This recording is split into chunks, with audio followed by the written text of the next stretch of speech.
this the end? Is this the end?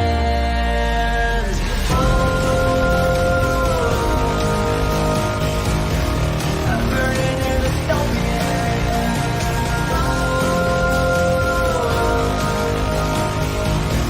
there's nothing to hide.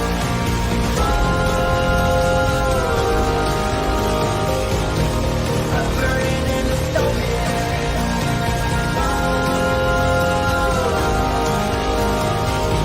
this is the final day. What have we done to the world?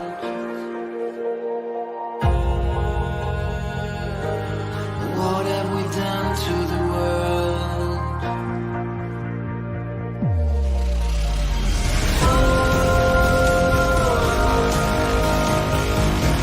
I'm burning in the stone,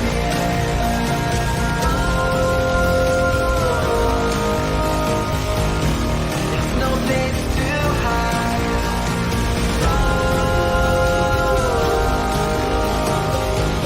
I'm burning in the stone,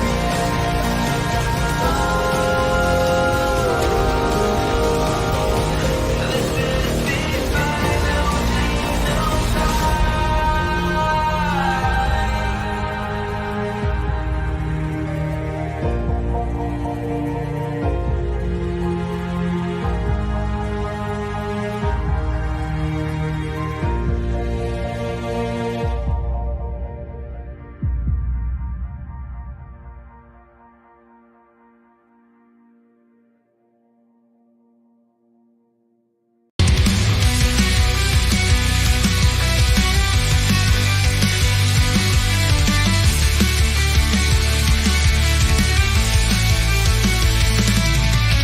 The left seeks power in every way they can.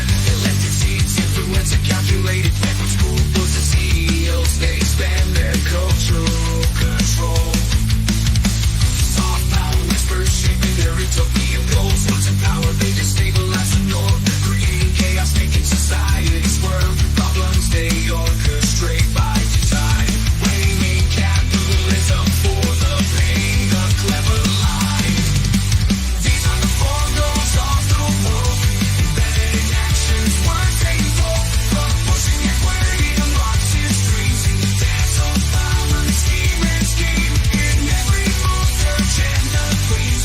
Remember, nothing's ever as it seems.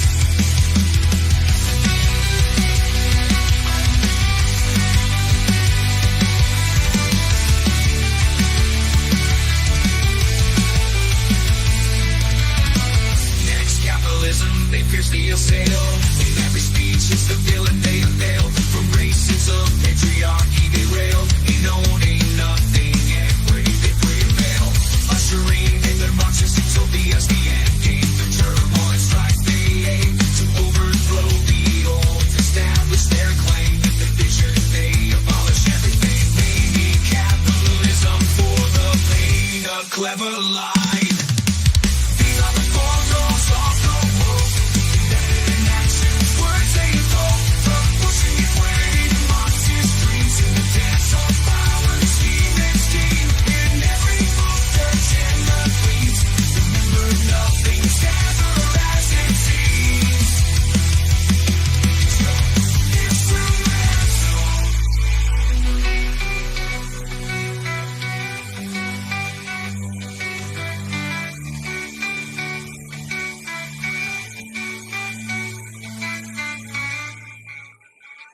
gain power, destabilize, blame capitalism, enter the Marxist utopia. That's what they want, that's what they want. Abolish capitalism. These are the formals of the woke, embedded in actions, words they invoke, from pushing equity to Marxist dreams, in the dance of power, scheme and scheme. In every move, their agenda please. Remember, nothing's ever as it seems.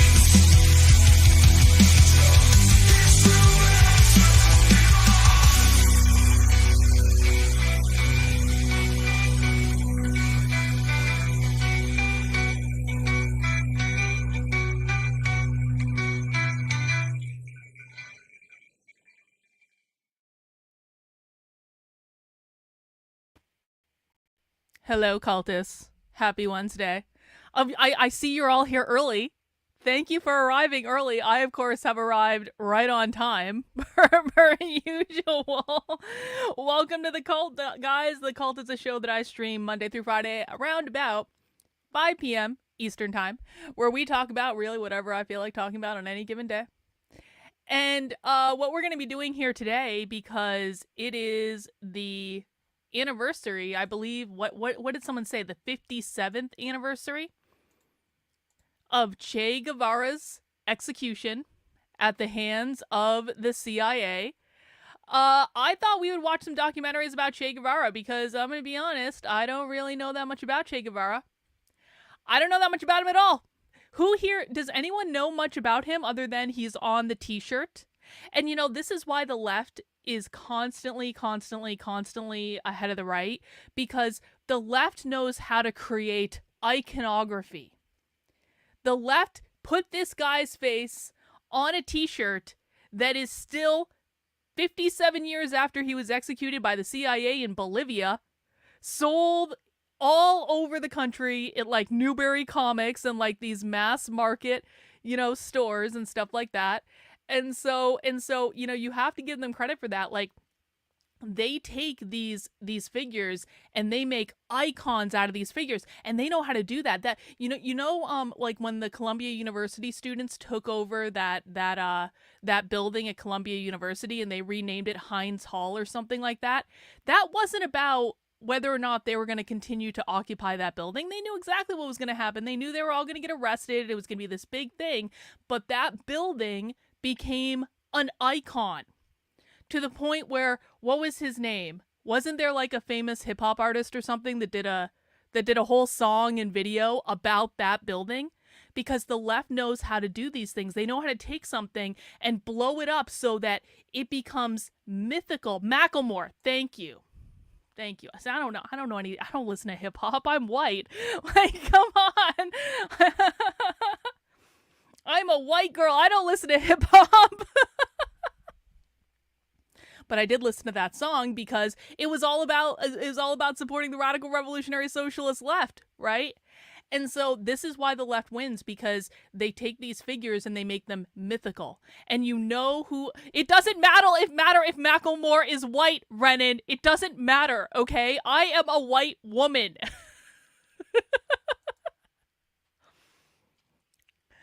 They know how to take these figures and make them mythical. So everyone knows who Che Guevara is.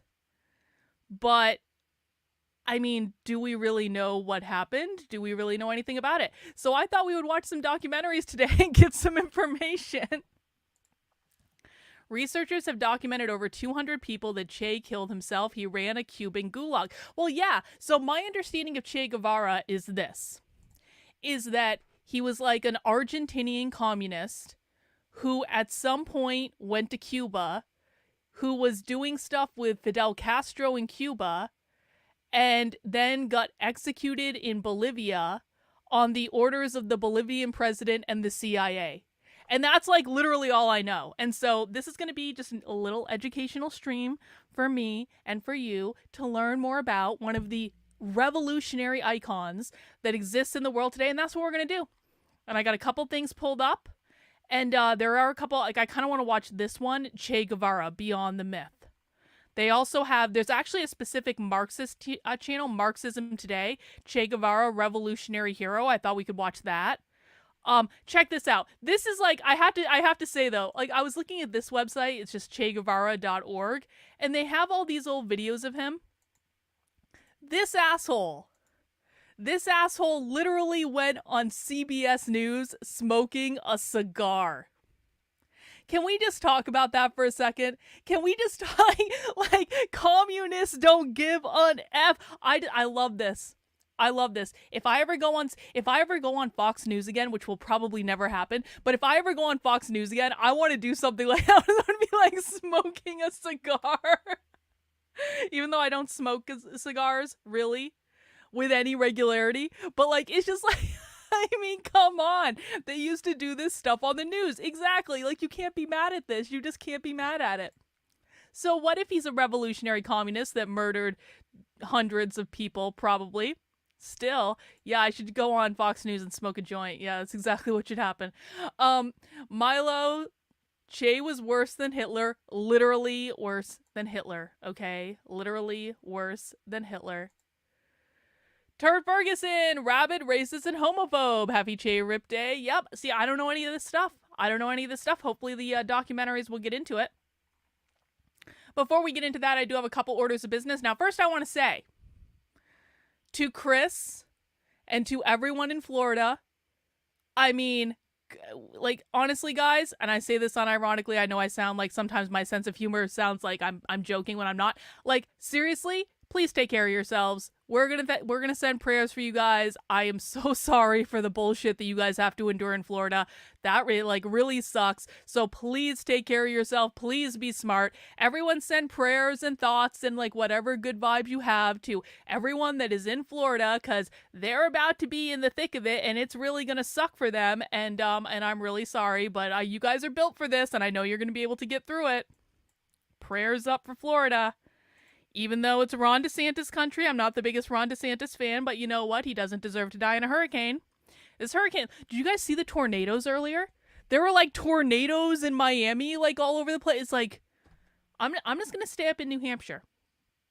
We might have snow.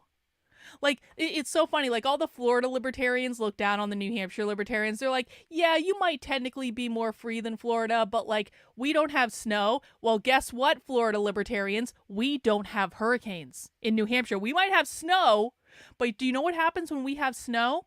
We stay indoors, and we let the plows plow the roads, and then the next day, everything is fine. And there's no roofs blown off of houses.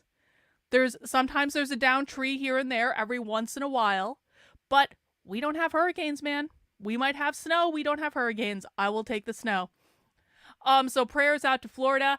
Also, we got some other stuff going on. Now we do have, let's see, not that one, this one. We do have our James update for the day. Now, I don't have a lot to say about James today, to be honest. Chris says, thanks, I'm boarded up and not in a flood zone. It is windy as fuck. Damn, I'm from New York. I'm not used to this level of storm. Well, we're praying for you, Chris. Stay safe. Florida is so smug about their weather until their houses literally gets destroyed by the finger of God. So true, Tronwick. So true. So we do have a James update for today because, as you guys know, I am monitoring James Lindsay's Twitter feed because it is the most entertaining thing on the platform at the moment. So this is a post from earlier today, and it does appear, in reference to Florida, it does appear as though James Lindsay and now Billboard Chris, who Billboard Chris has come out in complete support of James. Imagine my shock. The shill from Canada who spread rumors all over that I was actually mentally ill when I've actually never even spoken to Billboard Chris, and yet he seemed to think that he was qualified to diagnose my mental health, even though I never spoke to him. Billboard Chris, who is not American, who is from Canada, who refuses to focus on Canada, instead has to nose his way into American politics, him and James Lindsay literally seem to be arguing that Archangel Michael is responsible for the hurricane in Florida. I'm not exaggerating. This isn't the only tweet James has posted about this. This is just the one I happen to screenshot. James posted this. Archangel Michael is referred to as the greatest of all angels. His name signifies he who is like God. He is a perfect manifestation of God's mercy and was put in charge of nature, including the rain, snow, wind, thunder, lightning, and clouds. And then Billboard Chris retweeted this and says, is Michael causing hurricanes?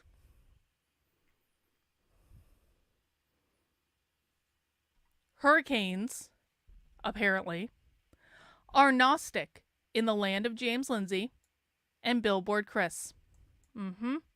But who will plow the snow without FEMA? Well, we have a state-run plows for that, Turd Ferguson. We have state-run plows for that.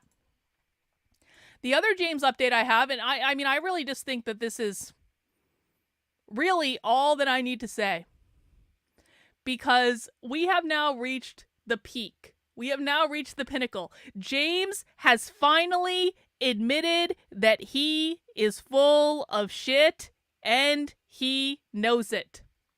I want everyone to bookmark this screenshot. I want everyone to download this screenshot. I want everyone to bookmark this screenshot. We need to use this screenshot against James for the rest of his life on Twitter. Every time James says something stupid, we need to go into James's replies and reply to everyone with this screenshot. This screenshot is going to be one of our weapons. It is one of the greatest gifts that James has ever given us in his life, because he is admitting that he knows, indeed, he is full of shit. And we know that too. We know that too, because we've been talking about it for over a year. Bot doing an awesome job with Carlin Updates. Yes, Bot is doing a great job. Now, apparently people think I'm running the Carlin Updates Twitter account, which, if you haven't seen it, not that one, this one. And everyone should go and follow this account. Apparently people think that I'm running this Twitter account, but I'm not. I am not. I run many Twitter accounts. This is not one. This is a Twitter account that I asked Bot to manage, because I want to be a little tongue-in-cheek with this Twitter account. I just think it'll be funny. Like, this is not like a serious thing, but Bot is going to be posting clips, because Bot makes really good clips. And I was like, why don't you just create this account? Why don't we do something fun with it? And I just want to point out to everyone, because I have been asking everyone for the past couple days to follow the clear instructions that I gave you in this post that I have on the homepage of my Substack, Stand Up to the Far Left, how you can help me expose their agenda. And in this post, if you haven't seen it yet, we are forming a street team of sorts. This used to be what bands used to do to promote their shit from back in the day.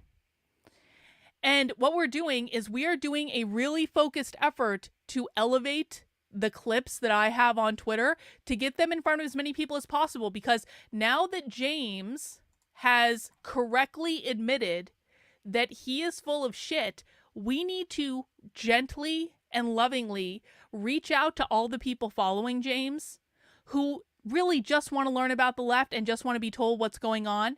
And we need to bring them over to our team, because James isn't doing this anymore. James is literally not even posting about the left anymore. He's not doing podcasts about the left. He's not teaching the left, all this stuff.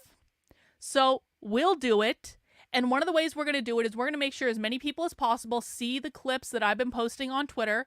And how we're doing that is everyone is making a Twitter account. I don't want to hear any complaints. I don't want to hear any excuses. Everyone's making a Twitter account, okay? You're following me, you're turning on notifications, and then here is the critical piece. The reason that I need everyone to be on Twitter right now is not because Twitter is my favorite place to be, but Twitter allows us the opportunity to get a ton of views on things that I can't get on YouTube, because I am shadow banned on YouTube. I've been shadow banned on YouTube for years. If you guys say, Carlin, just post your clips to YouTube, they're not going to get any views. I know that because I've been posting clips on YouTube and they don't get any fucking views. Do you know where I can get views? Is on Twitter. But I need your help to game the algorithm. This is all about the algorithm. This is not about how many followers you have. How many followers you have does not matter. So I don't want anyone to say, I only have like 20 people following me, so I can't do this. Stop making excuses. Yeah, you don't even have to have one. You could have 2 Twitter accounts. You could have 5 Twitter accounts. You could have, there are people in my community that have multiple Twitter accounts. I have multiple Twitter accounts. I have a ton of Twitter accounts. We are gaming the algorithm, okay? Every time you see a tweet not like that, like this, where I'm posting a video clip, or on Bot's Twitter account, or on Reagan's Twitter account, which is Far Left Clips, we'll talk about that in a second. Anytime you see a clip like this, here is what we need you to do. We need you to bookmark that tweet. Bookmarking is the number one thing that you can do to tell the Twitter algorithm this is something important that you need to show to more people. So bookmark the tweet. Like the tweet with the little heart. Retweet the tweet. Quote tweet it and say something else. When you quote tweet it, that means I can retweet you, which gets more views on it for me and for you. And to leave a reply to the tweet. 5 things. It should take you less than a minute. It doesn't need to be fancy. It does need to be accurate. If you're going to expand on something, you have to be accurate. I cannot retweet you if you are not putting out accurate information, okay? But as long as you do these 5 things, we can generate thousands of views on things that wouldn't otherwise get those views. And that is because doing all these things tells Twitter this is important content that more people need to see. All right? So press 1 in the chat if you're on Twitter and you've been doing all this stuff. Press 2 in the chat if you're not there yet. Be honest. I'm paying attention. I know who's doing it and who's not. Just admit it if you're not doing it yet. We're going to bring you over to the team. We're either going to bring you over to the team or we're going to kick you out. Like, I mean, that one of those two things is going to happen. Look at all those people. Look at all those people. Now, I need every single... Bot, shut up. I need every single person who is putting 1 in the chat. I need every single person to be consistent about it and to do all 5 things on all of the video tweets. I'm not asking you to I am not asking you to do this with every single tweet I send, okay? Because I send a lot of tweets and some of them are not relevant. But what I am asking is that when I post a video clip, you do all of these 5 things. No excuses. Bookmark it, like it, repost it, quote tweet it, leave a reply. All of them consistently. And when you do that, I'm going to show you the results. So there's a couple things. So actually, let me go to this. So this was a tweet that I posted this morning with an old clip of Sophie talking about getting rid of private kitchens. Check this out. 11,000 views. This tweet has been served to 11,000 people. That is significantly more than what I would normally get on something like this, guys. And it's all because people are bookmarking, people are liking, people are retweeting, people are replying, and people are quote tweeting. Look at how many quote tweets it has. Let me show you. View engagements. And every time someone quote tweets it, thank you, Fenderbean. Fenderbean just did this. Guess what? I can retweet that. Actually, no, I can't. I can't do it on this one. Can't do it on this account. But what I can do is when this is not my main account. This is my sock account. This is my super secret sock account that has not yet been compromised because I don't ever tweet from this account or do anything from this account. I just spy on other people. But if I was logged in under my main account, I could retweet this. Get more views for Fenderbean, get more views for me. And look at how many people have done this. So every single time someone does something like this and they quote tweet it, I get to retweet all of these posts, okay? And that gets more views on it for everyone. But really, guys, the bookmarking is the most important thing you can do. That's going to help it the most. So everyone should be bookmarking, liking, retweeting, replying, quote tweeting. Do all those 5 things consistently, and we will be able to generate thousands and thousands and thousands of views on these videos. And the more views we generate on these videos, the more people we're going to be able to welcome into our community to teach them about the far left. That is the goal, okay? Now, that's my tweet, but look at Bot's account. So Bot, literally yesterday, started this account called Carlin Updates, which is going to be fun and a little bit tongue-in-cheek, and we're going to have a good time with it. But she's also posting clips to this account. The first clip that, and everyone should follow this account, by the way. There you go. Everyone should follow this account. So Bot yesterday has less than 100 people following her on this account, brand new account. She posts this clip, Why Whiteness Means Capitalism. This was from Socialism Saturday the other day. Look at this. It has almost 7,000 views off of 100 followers, less than 100 followers. That's awesome. And that's all because people are bookmarking, hearting, retweeting, quote tweeting, and replying, and that is telling the algorithm, serve this content to more people. So that's what we got to be doing. That is my expectation. If you go over to this post, you'll get all the instructions on how to do it. And also, I do have a private group chat that we are coordinating stuff like this in. And I will invite everyone that wants to do this to the private group chat. What I am going to say is this group chat is only open to people who are doing all 5 of those things consistently. And so if people join the group chat and then they don't do those things, I'm going to boot you out of the group chat. Okay. So this is for people who are coordinating this effort. We're serious about this. We want to get more views on this content. We want to bring more people in. We're also going to be doing reply guy stuff to James and all that sort of thing. So now is the time to join the team. If you are serious about, like people have been telling me for years, Carlin, you need to get your content out there to more people. You need to get your content out there. And I've kind of been like, well, whoever finds my content finds my content. But if you guys are serious about this, it can't just be coming from me. It has to be coming from all of us. All of us working together, even though we might be a small group of people, can generate tens of thousands of views on these videos from people who wouldn't otherwise see them, okay? But again, consistency, showing up consistently. I am paying attention to who's doing this. I'm paying attention to who's not doing it. I have so much content out there already that people can do with this stuff. So just show up, guys. Show up.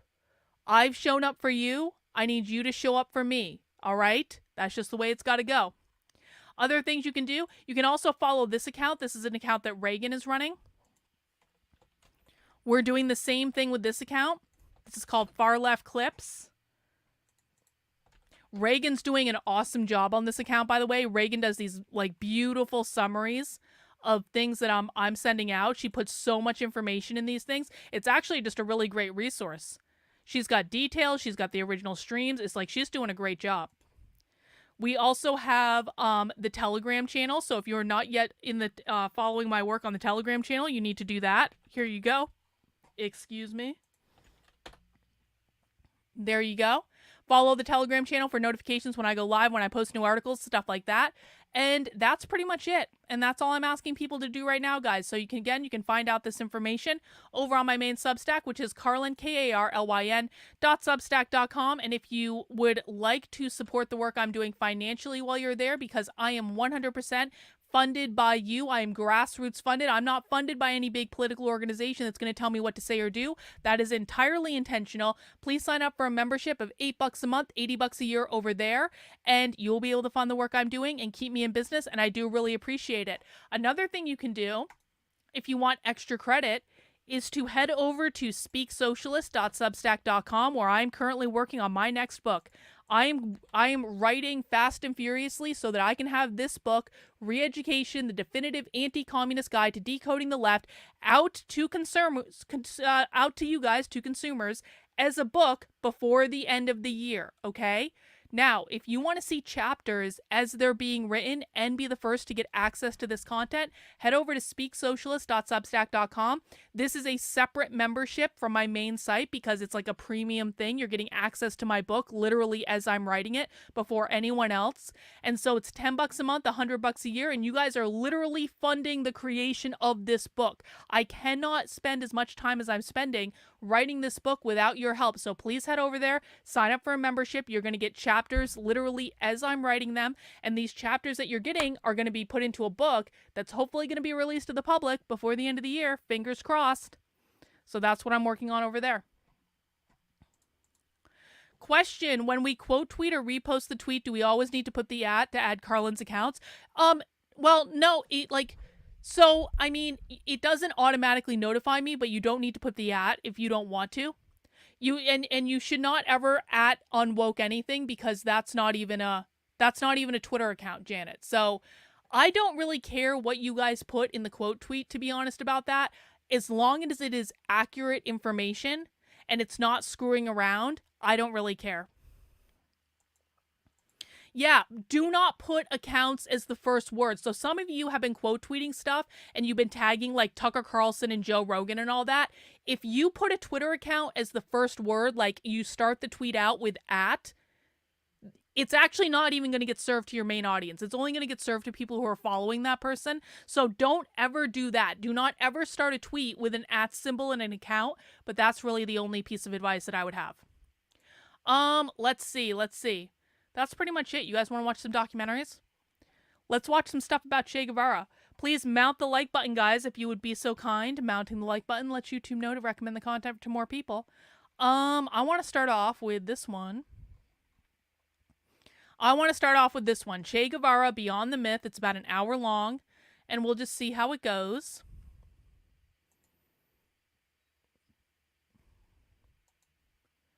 I need to get the sound set up. Hang on. No, don't start it yet. I need to get the sound set up.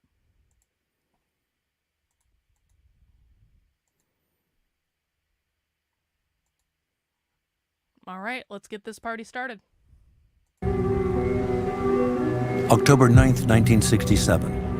Despite his surreptitious execution, the amputating of his hands for fingerprint testing, and his hasty burial next to an airfield runway, there was no hiding him. Che Guevara was to become one of the greatest legends and icons of the 20th century.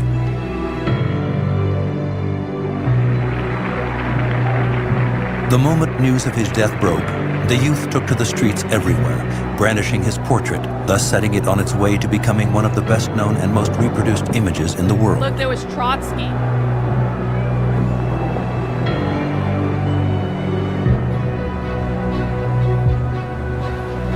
To better grasp the birth of his legendary status, we need to trace Che step by step through his formative years, which began with his arrival in Cuba as a combat medic for the rebel army led by Fidel Castro.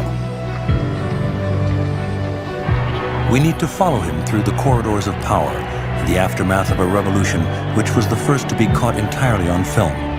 And from Beijing to Algiers, New York to Moscow, to understand the reasons why his face became a weapon in the international communication battle at the height of the Cold War. We finally need to analyze for what future and for what ideal Che, in the face of all opposition, sought tirelessly to manufacture his own legendary status, which he meant to survive him. So when and how was the legend of the Guerrillero Heroico born? How did socialist theoreticians intend to use his image? And how was Ernesto Guevara finally trapped by this selfsame image?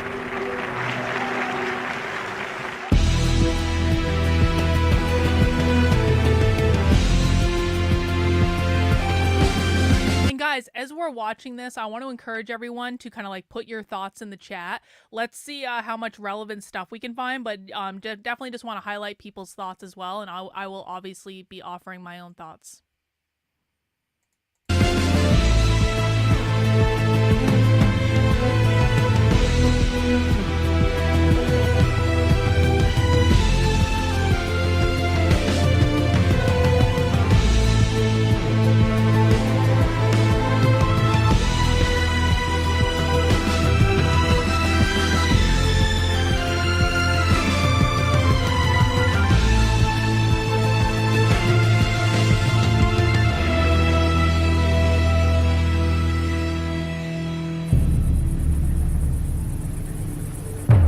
In Cuba, everything always begins in the Sierra Maestra.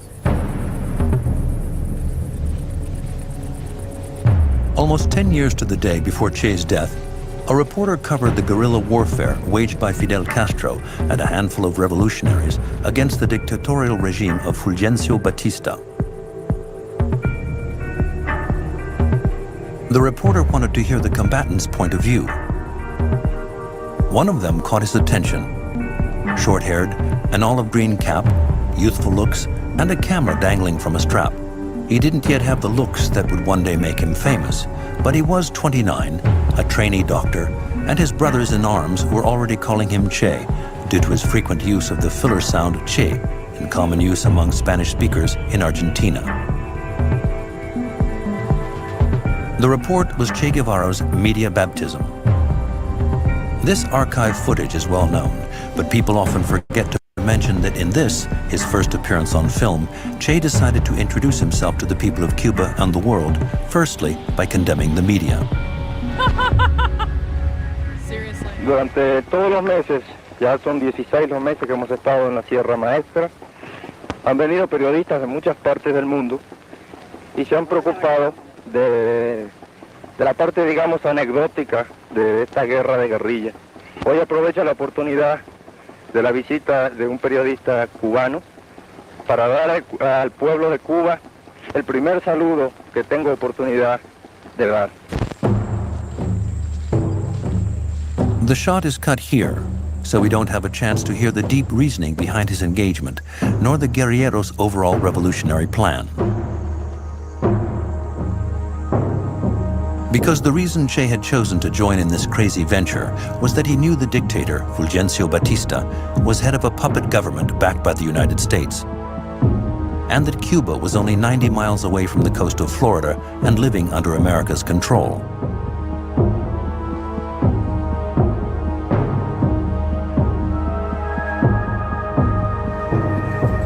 For 50 years, the Pearl of the Caribbean had been America's playground and garden of delights, but also its main supplier of sugar and, with Guantanamo, one of its strategic military outposts.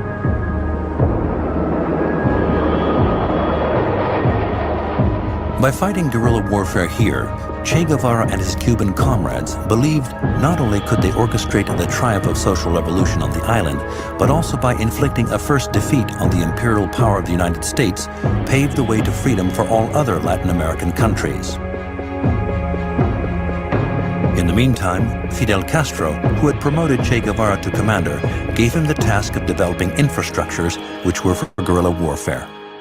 Every assignment that was ever given to Che, it was because he was the right person, the best person for that job, and because he had distinguished himself in the fighting and in the leadership. As the commander of his own force, he had a kind of an autonomous region in the mountains, and while he was there, he created many things. It included everything from making boots to uniforms, to a bread oven, farming in collaboration with local peasants, but an effort to be truly self-sufficient.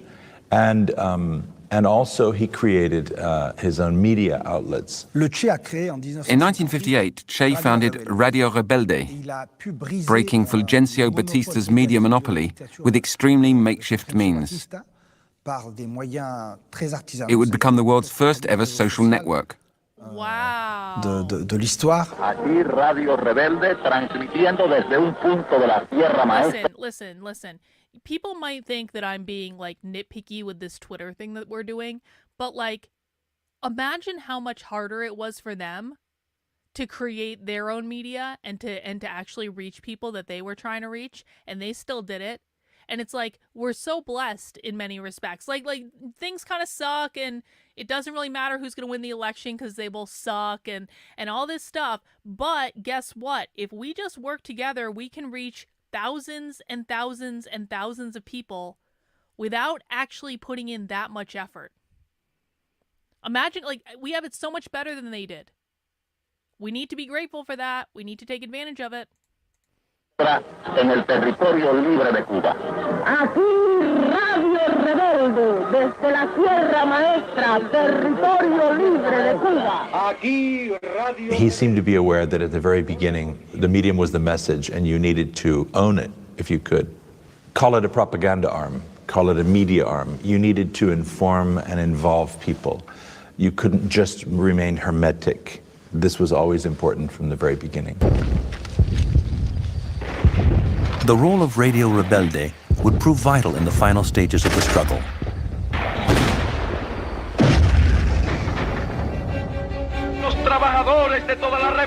Over the airways, on January 1st, 1959, Fidel Castro launched an appeal for a general strike and proclaimed the triumph of the revolution.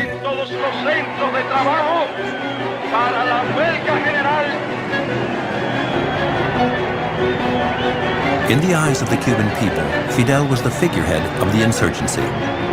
Far from the shimmering image he would later develop, for now, Che remained firmly in the shadows.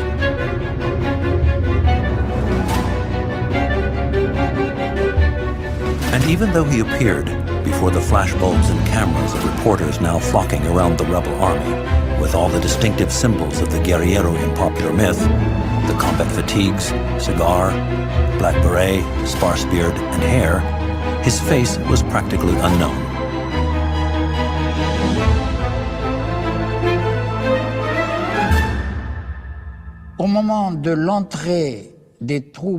When the guerrilleros entered Havana, very few people knew Che Guevara. Very few at all. At the beginning of 1959, people in Havana and beyond were wondering exactly who this man was, Che, and what he meant, what his inclusion in the rebel ranks meant. Exactly. It was I mean, this is one of the lessons we need to learn from this. It only takes a few dedicated believers to change the hearts and minds of an entire nation. That is exactly right. That is exactly right. This is why I get so pissed off at people when they're like, I don't have any followers. What can I really do? I'm just a normal person. What can I really do? Do you guys think I'm some sort of fucking superhero? I'm a normal person that lives in a 2-bedroom townhouse in New Hampshire that just happened to go viral on the internet one day. And anyone can go viral on the internet. And then I just kept with it and I just kept showing up. That's it. I'm not any different than anyone else. You're not any different than anyone else. No one that's famous on the internet is different than anyone else.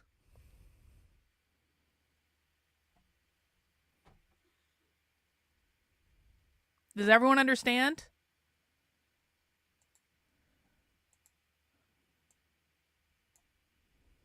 the first time he had set foot in the Capitol. Well, no. I'm in this position just because of happenstance. That doesn't mean I'm more important than you. That doesn't mean I'm any different than you. That doesn't mean I'm any better than you. Doesn't mean that it does not mean that you are incapable of doing the things that I can do. Anyone can do this stuff. Anyone can have charisma. It's a learned thing. It may be natural for some people, maybe more natural for some people than others, but it is a learned skill.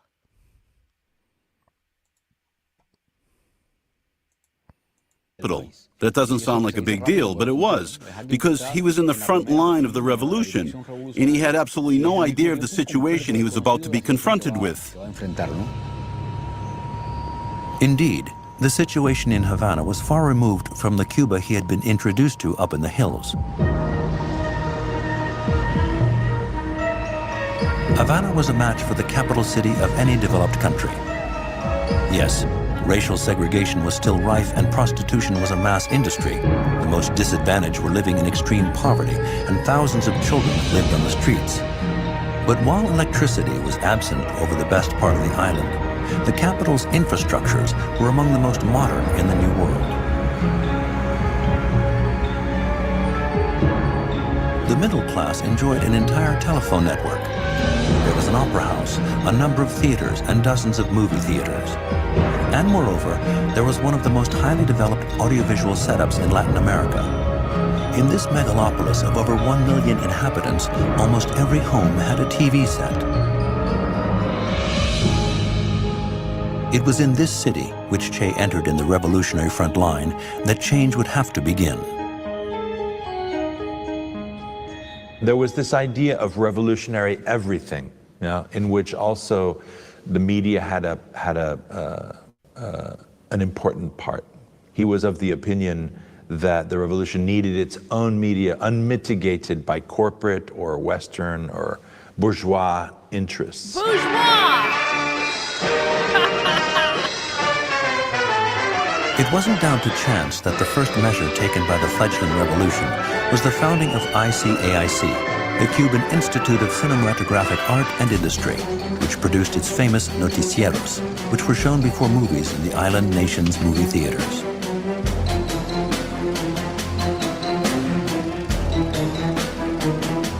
But we know little about the direct part that Che Guevara played in the reorganization of the rest of the Cuban mass media.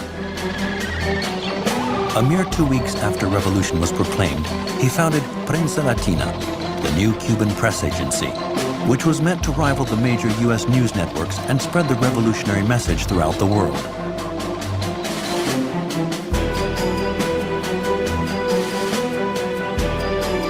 But that wasn't all. Since entering Havana, the eyes of Che Guevara and the other leaders of the revolution were fixed on the vast Cuban TV network, which would bring them into every living room. And even before the nationalization process was complete, they renamed the channels. After Radio Rebel, there was now Revolucion TV. He and Fidel come on the world stage at the very beginning of the television age, and they were very aware that television was the new medium, and it had a power that was transformative. O si no, Radio, press, TV.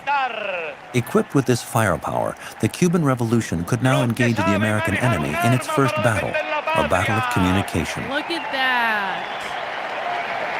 Because the first assaults were launched in the media and concerned Che Guevara's new post, that of chief prosecutor and commander of La Cabaña prison, where he would oversee the establishing of the Revolutionary Court.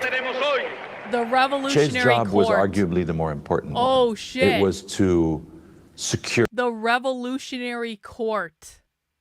the revolution in what became the hard line side of the new Cuban revolutionary phase, which were the trials, court-martials, and in some cases executions of war criminals. Is that He on was video? perhaps seen as tough and rigid, but most importantly, he acted in a very ethical way. And that's what was expected of him. Because remember, at the time, the whole of Cuban society was baying for justice.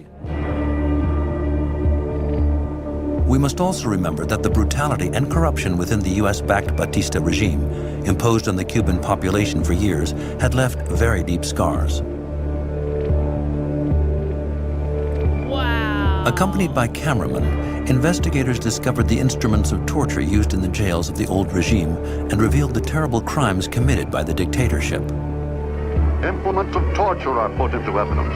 Tools to tear back the fingernails and perform even more brutal forms of torture. Some cannot be shown. It was a fierce, bloody dictatorship, which lasted from 1952 to 1959 and cost the lives of 20,000 people. At that time, crimes committed by the police and the army went unpunished, and it wasn't exceptional to find the bodies of assassinated young people lying by the roadside. So revolutionary justice set out to be implacable with the men guilty of those crimes. In the military fortress overlooking Havana Harbor, almost 2,000 people were imprisoned in front of the camera lenses. Oh, I want to watch these trials. Che Guevara set up revolutionary tribunals on a similar basis to those established after World War II. The death sentences began to mount up, like for Cornelio Rojas, the former chief of the Santa Clara police. Whoa! The footage shown on TV was meant to shock. Rumors began to circulate. The foreign press set alarm bells ringing and denounced the thousands of summary trials and executions. The U.S. Congress demanded an inquiry.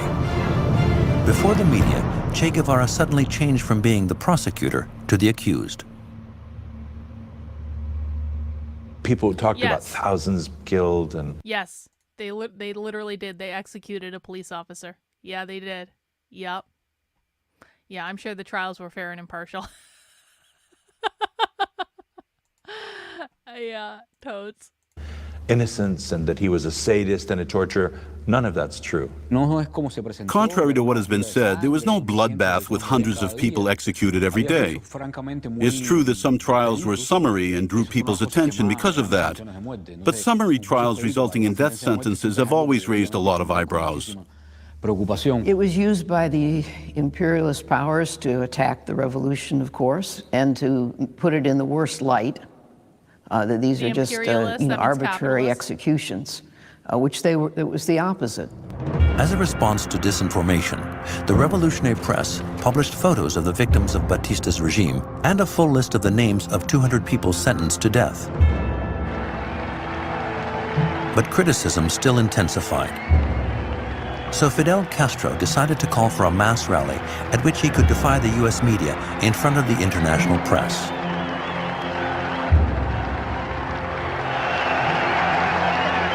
Nos iban a aplastar en el campo de la opinión pública. Se han encontrado con que la revolución cubana sabe también pelear y ganar batallas en este campo. In Cuba, this media war was given the codename Operación Verdad, Operation Truth, to prove to the Cuban people and to the world that the trials respected all rights to legal defense and that the accused were genuinely guilty. Fidel Castro asked Che Guevara to organize, on a single day, January. Hang on, we've got a super chat from Alex. Obligatory late fee, missed the prologue, mount those Twitter buttons. Exactly. Thank you, Alex. I appreciate it. Mount the like button, guys, if you haven't already. February 22nd, 1959, a long series of trials.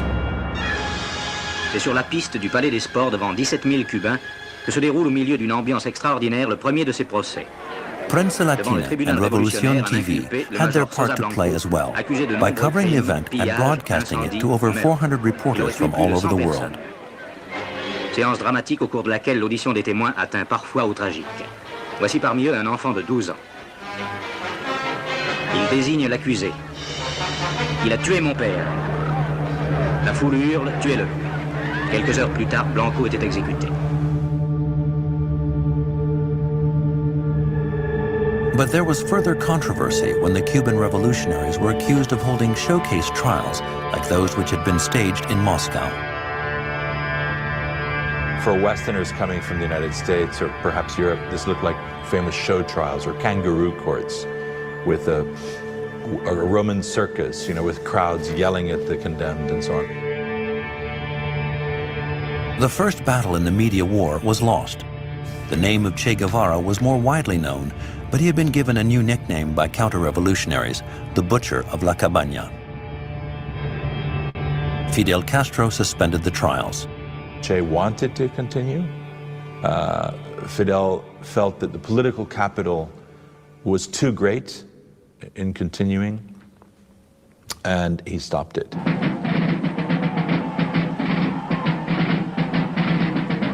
Fidel Castro appointed Che Guevara to a post less in the media spotlight, but just as important in the revolutionary process, president of the National Bank of Cuba. A strange appointment, that of a guerrillero medic heading a banking and financial institution. His first symbolic actions may have raised a smile, but they did allow him to be viewed in a more favorable light. He signed the Cuban banknotes from that point on with just Che. I think it was a way of expressing his contempt for money. Some saw in this a form of contempt for money, but everyone already knew him by the name of Che. That's what Cubans called him. And Che wasn't Ernesto Guevara de la Serna. He was Che. So maybe he had simply decided to adopt what had been his war name as his civilian name in Cuba, Che. Talking about his own role as the president of the bank, he said, "I'm more of a guerrillero than a bank president." So he acted like a guerrillero, blow by blow, attempting to defeat the enemy. And the enemy, first and foremost, was imperialism. At the time, the National Bank was a super ministry, a financial super department. It was not only in charge of issuing currency, but also of cash flow, international transfers, control of the country's resources, overseas purchases, and import permits. It remained a bank. It was technically a national department that took all the major decisions regarding the Cuban economy. So Che held a crucial position. This central role cast him into the spotlight. And although Che still seemed to remain in Castro's shadow at the signature for the nationalization of U.S. banks, it was he who became the star of news reports when, to avert the first economic retaliation measures established by the United States, agreements with the major socialist powers were concluded. The banker who smoked a banker's cigar but dressed in combat fatigues bemused his counterparts and the foreign press.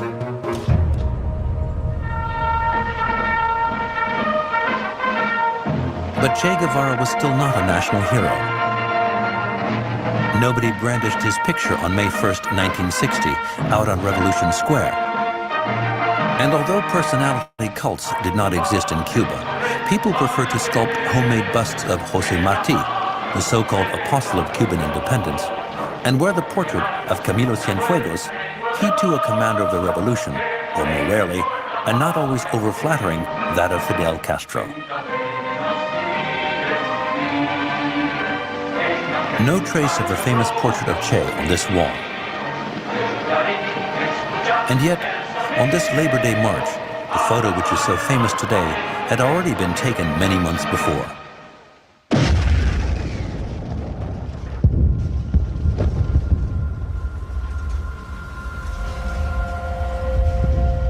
The French freighter La Courbe explodes in Havana harbor.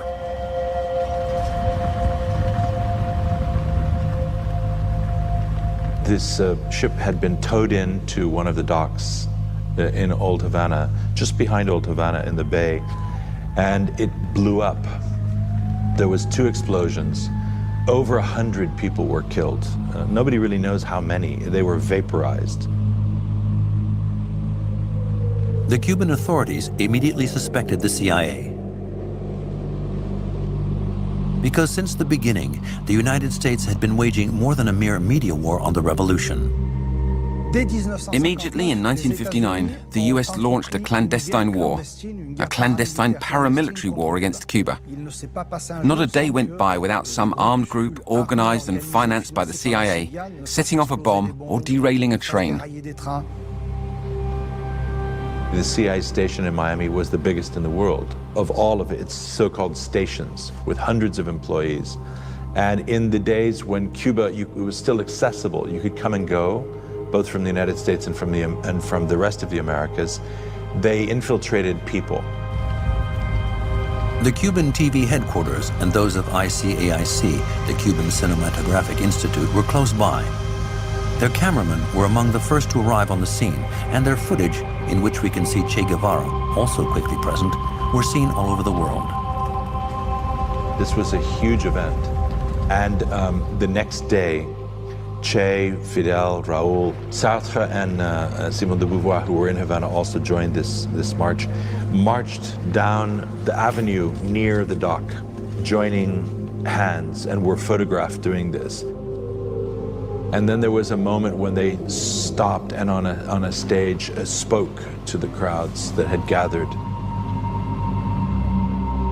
Among the photographers present on the corner of 12th and 23rd Streets in the Vedato district, where a stage had been set up for Fidel Castro to make a speech, Alberto Diaz Gutierrez, also known as the photographer Corda, was working on a report for the Cuban newspaper Revolución.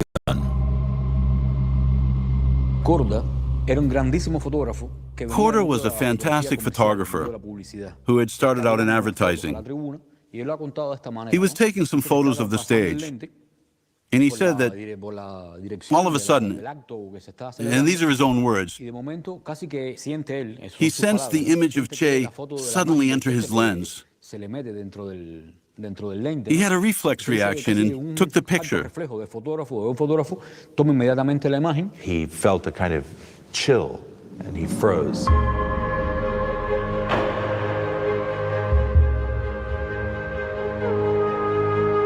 The picture he took is this incredible, famous image of Che looking as if into history itself, this look of the implacable revolutionary, seeing beyond the present almost. It's a totally hieratic image. You can see power, energy, and determination, but at the same time, great physical beauty. It's as if it were some kind of prophetical announcement. Revolution. You can see revolution and revolutionary romanticism. That's what you see in it. This photo, which Corda entitled Guerrero Heroico, the heroic guerrilla fighter, didn't become famous immediately. It was too out of focus, and Revolution preferred those of Jean-Paul Sartre or Simone de... Listen. The people in the documentary are right. This is not correct. This is not even helpful. When you say, all I see is a dead soul, what you're doing is you are dismissing the iconography that they are creating. It works for a reason. There is a reason that photo is still sold on t-shirts all over the country in mainstream stores to this day. When you dismiss it, when you dismiss the impact of this stuff, you allow them to win. We don't do this here. Either learn from what they're doing or don't, but don't expect to ever get ahead of them if you refuse to learn from what they're doing. That photo made Che Guevara more powerful in death than in life. That one moment. Why aren't we looking for moments like that? Why aren't we looking for opportunities like that? Why are we just saying, all I see is a dead person? Why don't we buy another Trump t-shirt? Like, it's just like, bro, seriously? Seriously? One single photo. If you appreciate what that is, think about the power that that can create. Here's another question. How many opportunities has the right squandered where they had imagery of that type and they were just like, it's stupid. This is stupid. I don't want it. This is dumb. It's just a picture. What's it gonna do? How many opportunities have been squandered because people didn't recognize it?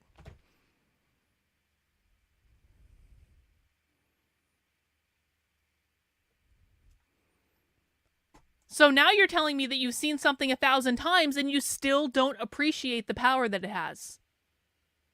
It's kind of like you're not listening to what I'm telling you.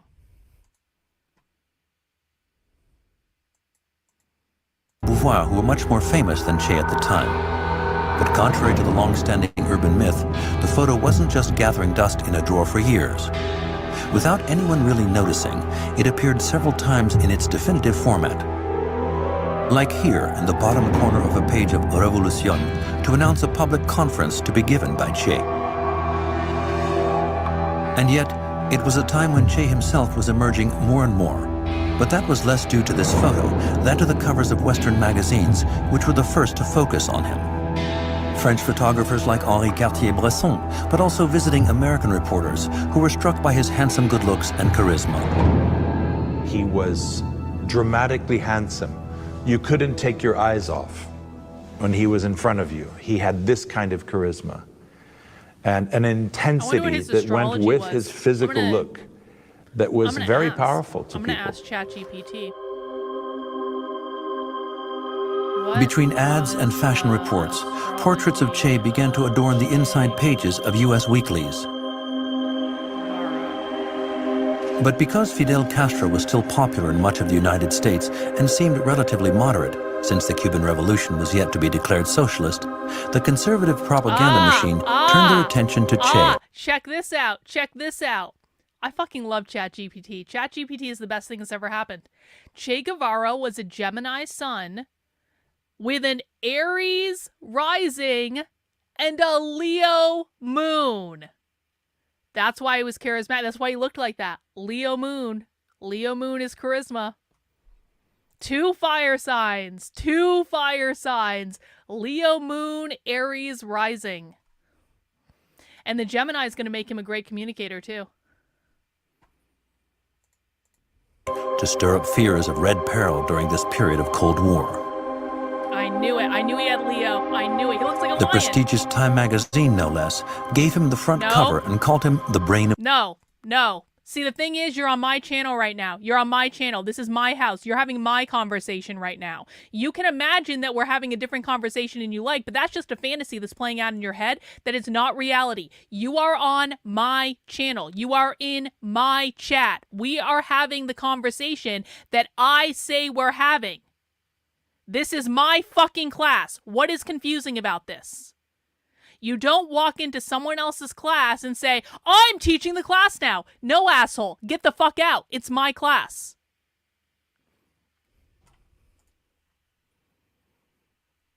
If you guys can't tell, we're starting to do things a little differently on this channel. This is my fucking show. If you are showing up, it is to support what we are doing, not whatever fantasy you have in your head. And if that means no, well, we will always be having the conversation that I want to have. That is the privilege that I get from running the fucking channel. Angel Eyes, thank you for the super chat. Even the communists call out the fake communists like Jackson Hinkle because he isn't a Marxist, that he wants to abolish private property. Y'all need to shoot and learn. Thank you, Angel Eyes. I do appreciate it. Of the revolution. and dozens of documentaries were made to denounce his almost Mephistopheles-like influence. Ernesto Che Guevara. Che Guevara has now worked himself into one of the top spots in the 26th of July movement and exercises a Rasputin-like influence over Castro. He hates the United States. That's a very American way of stating things. That expression, the brain of the revolution, would certainly have raised an eyebrow with Che, because it's not a very Marxist viewpoint and shows no understanding of what the revolutionary process is. But it's true that Che, through his theoretical education and his capacity for discipline and study, had become crucial to the political and economic management of the revolution. And in practice, he took on more and more roles. So like it or not, he became one of the most important figures among the revolutionaries. Denounced in the West as a dangerous Bolshevik at the height of the Cold War, the Eastern Bloc naturally began to show interest in Che Guevara. Especially as, since the 20th Congress of the Communist Party and the denunciation by Khrushchev of the personality cult and its consequences in the Soviet Union, Moscow was seeking new figures to inspire the people. They tried with Raul Castro, who very early on had visited the USSR and had on his side the fact of being Fidel's brother. But you've got to admit, he did lack a bit of charisma. So the Soviets were very keen to meet this new figure from Cuba. During his trip, all the stops were pulled out. He was put on view and filmed, and a number of reports were dedicated to him. And the seduction was reciprocal. The Soviet Union wanted to take ownership of the Cuban Revolution, and their treatment of Che was a way of giving Che, and Cuba as a whole, the illusion that the global fatherland of socialism was also the fatherland of Cuban socialism. Наступил великий праздник 43-й годовщины Октябрьской революции. Приветствуя руководителей советского правительства, москвичи обращали слова дружбы к посланцам героической Кубы. This exposure turned Che Guevara into a leading figure in the socialist camp and in third world countries. He made visit after visit to Indonesia, to China, where he met Mao, and to North Korea, where he was given a state reception by Kim Il-sung. Seriously? Then a little later to Algeria, where Cuba, and especially Che Guevara, supported the National Liberation Front, and where the recently independent people welcomed him as one of their own.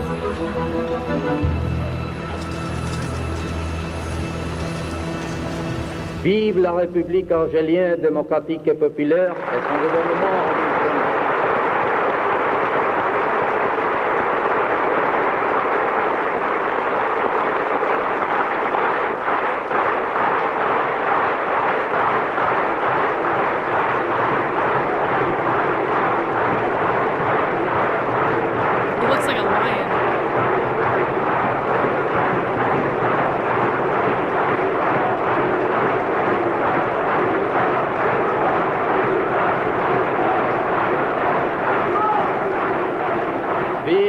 L'armée nationale populaire. Venceremos. The fact that he was non-Cuban, although he had been made a Cuban, was also something that was, I think, very appealing because it showed that Cuba was capable of transcending nationality, that it really was a crucible of internationalist solidarity. He sort of ticked that box. But it was back in Cuba that Che Guevara, who in the meantime had been appointed Minister of Industries, had grown extremely popular. Not because he had toured the world, not because he had played an important role in humiliating the United States in April 1961 during the failed invasion at the Bay of Pigs.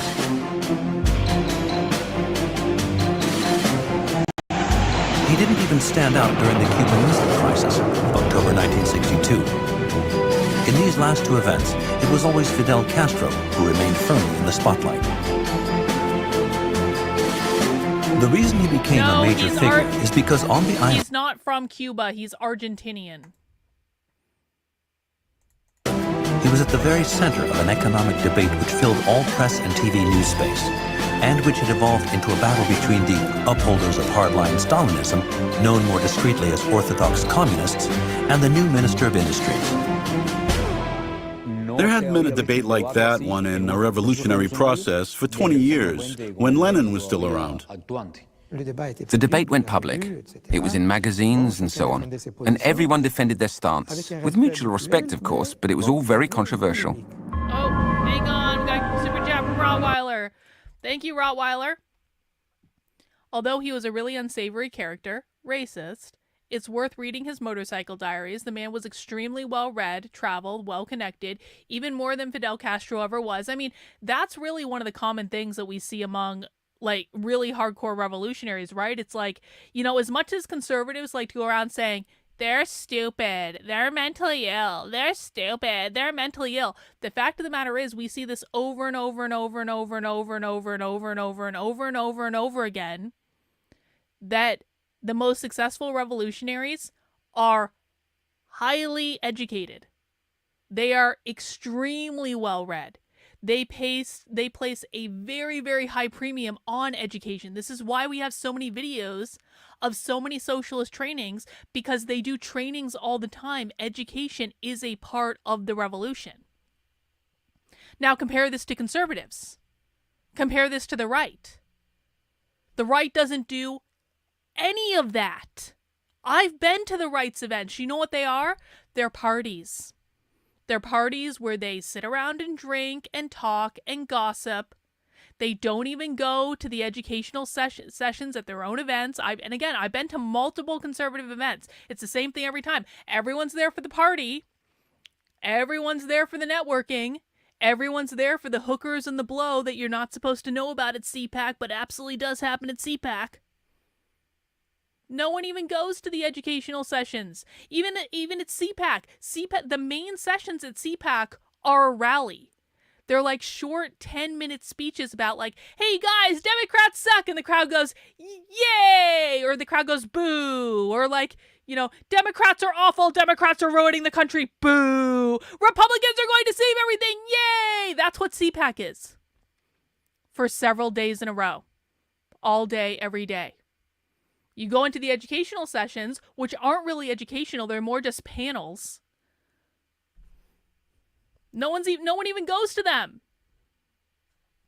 So again, it's like, conservatives don't give credit where it's due. That's why commies are several steps ahead of them. It's so damn stupid. Yeah, because if you're just running around going, they're mentally ill, they're stupid, they're mentally ill, they're stupid, are you going to take them seriously? Then no. This is why the left wins and the right loses. This is why we spend so much time educating ourselves about what's going on. Well, I mean, that's another good question, because conservatives don't really have a vision for the world. Conservatives have no sense of history. Not really.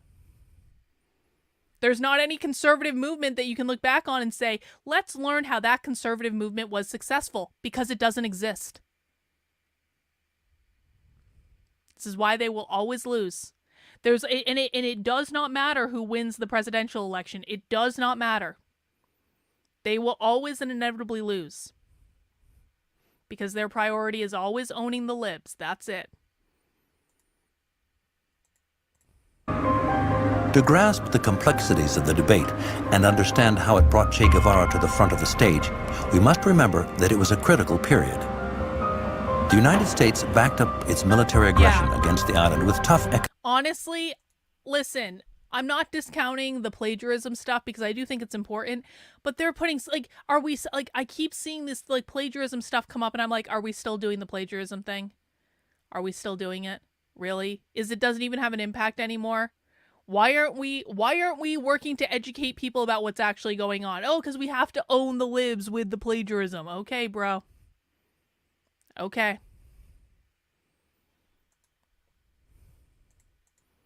Economic measures. One of the longest and toughest embargoes in history had just been imposed. Shortages soon began to be felt. Manufacturing companies were hit hard as they no longer had raw materials to convert into products. And for the population, ration books were introduced to guarantee a minimum level of subsistence. effect on the morale of part of the population, worn out by 3 years of revolution, was catastrophic. Absenteeism increased in factories, and bureaucracy slowly paralyzed business. Cuba was caught in a vicious cycle. So within this context, the question facing the Minister of Industries now was how to convince the population to pursue its efforts. The question was whether to apply the management methods of the Soviet Union, which, since the day of Stakhanovism, was based on the notion of convincing workers to work more so as to earn more. But that creates competition between workers, and also a segment of workers with more privileges than others. And Guevara rejected that. He promoted the idea of moral incentives as opposed to material incentives as the trigger for new socialist man and for the correct way forward for the Cuban Revolution. What does that mean? He had to develop revolutionary consciousness among the people. Altruism had to overcome individualism. Solidarity had to replace selfishness. The satisfaction of fulfilled duty or moral reward had to become more important than material reward. That's interesting. That's interesting. So what they're saying is, he didn't want to create a hierarchy where some people worked harder and got more stuff than others, because that's basically like what capitalism is. He wanted people to look at working for the sake of the collective to be its own moral reward. That's some brainwashing shit right there. For Che, the stakes of this debate were much higher than finding a solution to a more or less transitory economic crisis.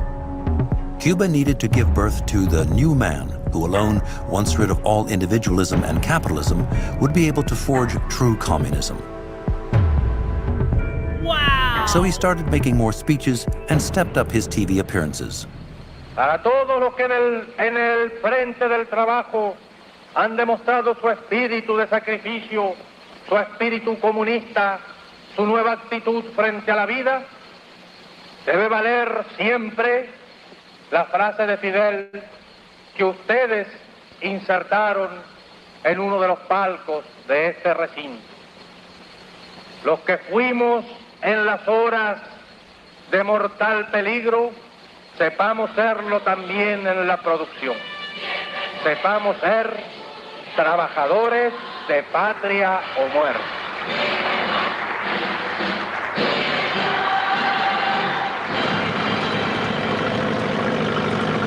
But in order to convince the people his ideas were fair, rather than debate endlessly and launch bold appeals, Che Guevara decided to put his ideas into practice and lead by example. Always from the very beginning as a leader, he felt that, well, he led by example. By doing what he never asked anyone else to do something that he thought he could not do. To be demanding of the people, and Che was always very demanding of the Cubans, asking them to work hard, to study hard, to be ready to defend their homeland. To be demanding, you must have moral authority and necessary legitimacy. And you can only acquire that by preaching with an example.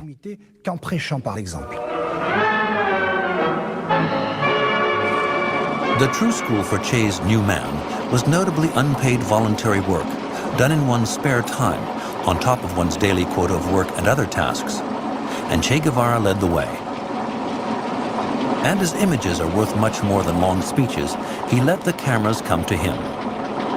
El comandante Ernesto Guevara, ministro de Industrias, se destaca en el trabajo voluntario, en el que participan 1.500 trabajadores que han producido 40.450 metros de telas en 9.090 horas, además de la labor de reparación de los telares y limpieza de las máquinas.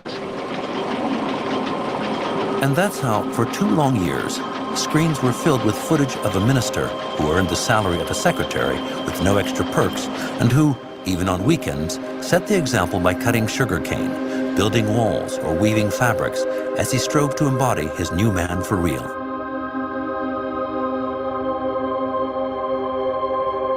That's why he's so loved. He didn't pose exactly, but he also allowed photographers to follow him. He was aware that this aspect of the revolution was key. If he was to be seen to be fulfilling the tasks that he urged others to do, if he was calling upon people to give up their time and their lives on behalf of the revolution, he had to be shown to be doing it.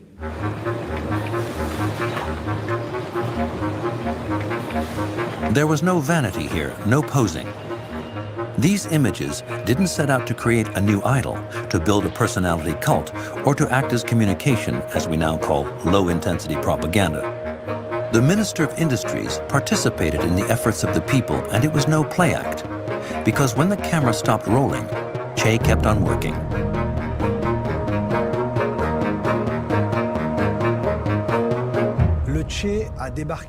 Che showed up in Havana Harbor and started giving a hand to unload a cargo ship. All the Cubans around him were convinced he'd help out for a few minutes and then be on his way. But what a surprise they had when he stayed there for several hours and didn't leave until the last sack was unloaded.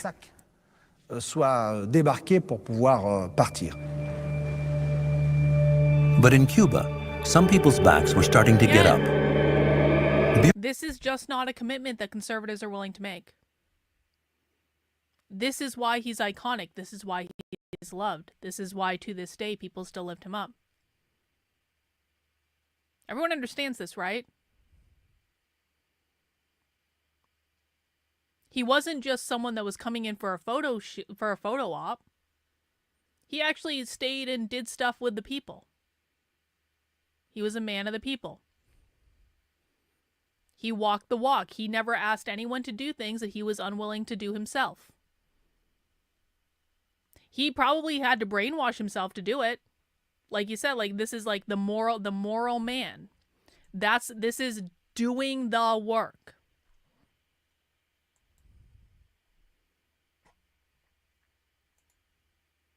You think that Trump would ever be willing to do this? You think that J.D. Vance would ever be willing to do this? You think that Ben Shapiro would ever be willing to do this? That Matt Walsh would ever be willing to do this?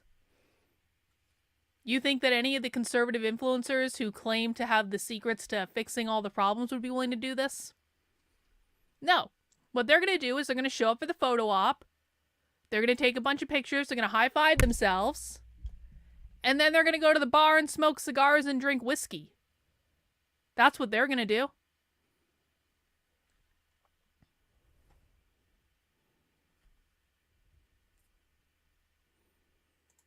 Bureaucrats felt they were being singled out and I'm going to make a new rule. Until you are on Twitter and you are elevating the content about socialism to make sure as many people see it as possible, you don't get to own the libs in my fucking chat. You don't get to dunk on the libs in my chat, and I know you're not on Twitter yet because you said you weren't earlier. And so I do not believe that you seriously care about this problem until you get your ass on that website, you make a fucking Twitter account, you do the 5 things that I already asked you to do, and until you do that, you no longer get to dunk on the libs in my chat. That is now the price of admission. Che Guevara showed up and unloaded a fucking cargo boat for several hours. Well, he was also one of the people running the country. You guys can get on Twitter and do less than a minute worth of work for something that you claim to care about. And if you don't actually care about it, that's fine, but you're not going to be dunking on the libs. At least not here. Go do it somewhere else. certain leaders who benefited from privileges felt they were suffering in Che's shadow. Nobody says so today. But in fact, there was a lot of resentment of Che for this. And in the end, Fidel is the one who ended this debate in favor of material incentives. And that effectively ended also Che's healthy debate with the Orthodox communists in Cuba over the way to go forward. Although Che Guevara had lost the battle of the economy, he had clearly won the battle of the media, and his image shone forth. When in late 1964, Cuba was called on to address the new General Assembly of the United Nations, it was only natural that Fidel Castro should dispatch Che to New York. And his speech, broadcast live around the world, gave the general public the chance to discover a man who, on his own, appeared to embody the Cuban Revolution. Che, in olive green battle dress, stepped up onto the rostrum and launched into a scathing indictment of the United States and its imperialistic ways. Really? It was a kind of paean, a hymn to the independence of the Third World. Esta disposición nueva de un continente de América está plasmada y resumida en el grito que día a día nuestras masas proclaman como expresión irrefutable de su decisión de lucha, paralizando la mano armada del invasor. Proclama que cuenta con la comprensión y el apoyo de todos los pueblos del mundo. Esa proclama es patria o muerte. He spoke in a way with passionate conviction, and he had a very powerful media presence and public presence. This was probably his moment of maximum public exposure in the international public eye. He was at the apogee of his public authority. Che changed overnight. He was not only a great revolutionary leader, but now a genuine global leader. Because in the mid-1960s, the world was in turmoil. Throughout Latin America, revolt was brewing. In Africa, almost 20 countries had finally freed themselves from the yoke of colonialism, and in Southeast Asia, Viet Cong fighters were putting up heroic resistance to the U.S. Army. In face of all this, the Soviet Union, which had opted for détente, left the revolutionaries to their own devices. Cuba, which since the early days of the revolution had given technological and military support to peoples involved in armed struggles, notably due to Che, became more and more solicited. That was the reason why, after his speech at the UN, Che embarked on a new series of visits across the globe, only this time to fledgling states like those in Africa where, early in 1965, he visited almost a dozen countries. He wanted the new socialist man to emerge from this extraordinary moment in which so many countries were being born, and a new kind of socialism was possible. But just as he had become known to people everywhere, could finally speak to the media on behalf of peoples involved in struggles, and put forward his own ideas on the international stage, like here in Algiers, his last public appearance, of which this is the only existing footage, all trace of him was suddenly lost.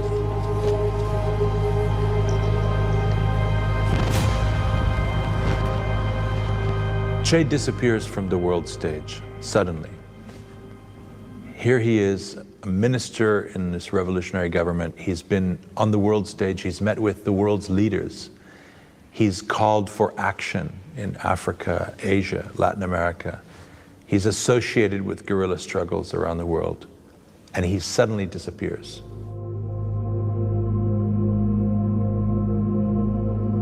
It has often been said that the Soviet Union, which he had accused of being an imperialistic power just like any other, was behind his eviction from the leadership of the Cuban Revolution. It was also suggested, although it's now known to be untrue, that a heated 40-hour argument with Fidel Castro had led to his hasty departure. In fact, we know very little. The one thing we are sure of is that for a long time, and especially once he believed the Cuban Revolution to be well consolidated, Che Guevara wanted to take up real arms again and continue the armed struggle against American imperialism. It was coming, the desire to get to the battlefield again, to get back to that experience of maximum idealism that he'd lived in the Sierra, where each day he was living the ideal, and in fact is what makes guerrilla warfare for someone who thinks of themselves as a revolutionary, an absolutely unparalleled experience, because outside of the battlefield, you have to compromise. You have to compromise with others who don't agree with you, adversaries far and near. And this was what he was trying to get back to. Just as he did on Sundays with volunteer labor, go back to the battlefield, go to the front, live by example. And with the mystery now surrounding his whereabouts, Che was gradually turning into a legend. While in previous battles, his image was used as a weapon, his absence had now seemingly become an even bigger threat.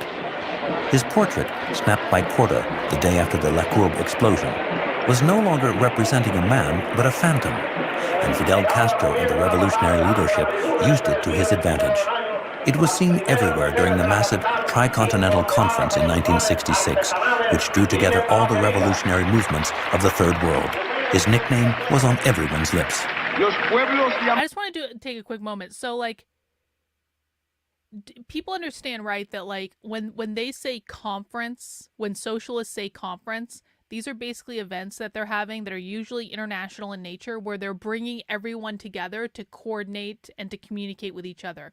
Because the far left is largely a decentralized movement, and then they bring everyone together to have a conference in which they coordinate and communicate with each other so they can all go back and continue to operate in a largely decentralized way, but they're keeping in touch with each other and they're helping each other and they're sharing information and they're coordinating and all this stuff. And that's not to say they agree on everything, but every time you hear that word conference, this is one of the reasons that they have, like, so many of these events, because they use events, whether they're international or even just national or local, they use these events to coordinate with each other. América Latina cuentan con la experiencia, la capacidad y el talento de un hombre que se ha convertido en una de las más grandes pesadillas del imperialismo. El comandante Ernesto Che Guevara.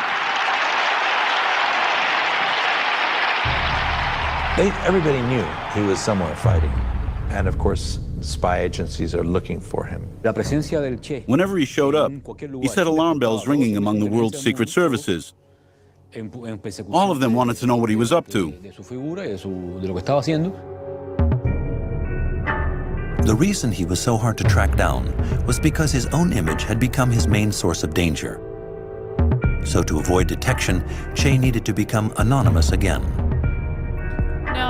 First of all, I don't think that's necessary. It is something I'm going to write about, like how they coordinate, but I don't think it's necessary to, like, conference is a general word. It's not a socialist word. The Congo, where he had to keep a low profile. He was even forbidden from going to the front for fear that the color of his skin would betray his identity to the authorities. And then, when he arrived in Bolivia, a small country compared to its neighbors, but where, thanks to its 5 borders, a revolutionary triumph could cause the whole of Latin America to definitively topple, he had to abandon his typical appearance, drop his nickname, and even change his face.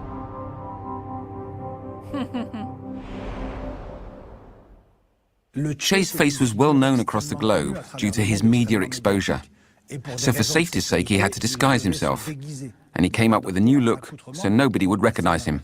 He went through incredibly complex disguise procedures. He had his teeth completely changed. He had his hair pulled out strand by strand so it wouldn't grow back too fast. It must have been painful, very painful. Before the amused eyes of Fidel Castro, the Cuban Secret Service, which Che had helped to found, transformed him.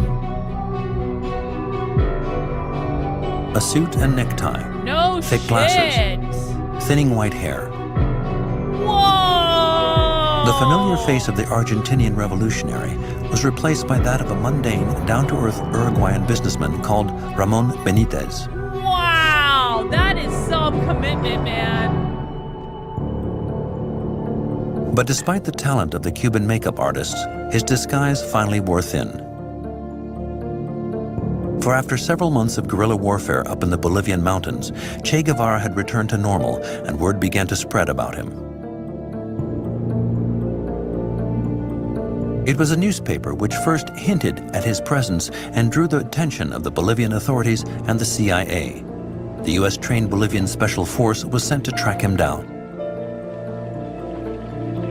After a battle in which 2,000 men attacked the remaining handful of guerrilleros still fit enough to fight, and despite their fierce resistance, Che Guevara was arrested. Taken to the village of La Higuera, a last photo of him alive was taken. His captors posed at his side, and then, on October 9, 1967, the day after his arrest, he was executed.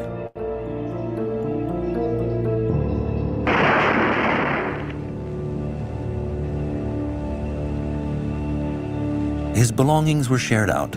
His body was put on display in a hospital laundry house, and the press was summoned to immortalize the event. Then, in a twist of fate, when his hands were amputated for fingerprint testing by the CIA, they were sent wrapped in a copy of that day's newspaper.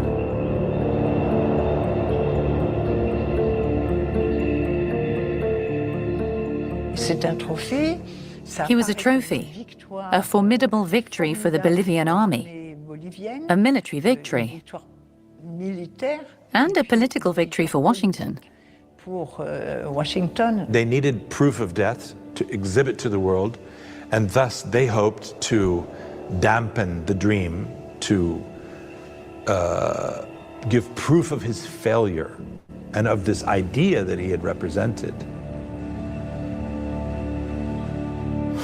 These photos were seen worldwide.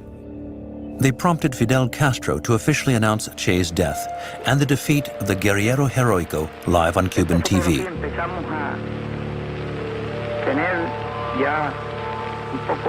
And yet, paradoxically, the filming of his body and the nature of the way he was displayed and his actual physical look was transcendent for his legacy, not for them. He became a symbol of revolutionary struggle all over the world. And that was true in the United States. As I said, it was true in France. It was true everywhere. Because to erase the image of Che Guevara lying dead from the memory, the rebellious youth of 1968 chose to brandish the portrait of the Guerrillero Heroico.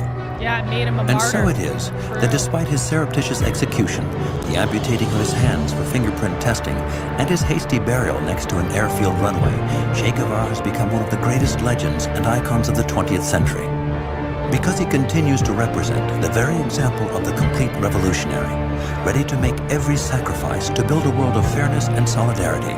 An archetypal figure whom, for a while, capitalism thought it could accommodate, but who remains the living portrait not of revolt, but of revolution. Ahora sí, la historia tendrá que contar con los pobres de América, con los explotados y vilipendiados de América Latina, que han decidido empezar a escribir ellos mismos para siempre su historia.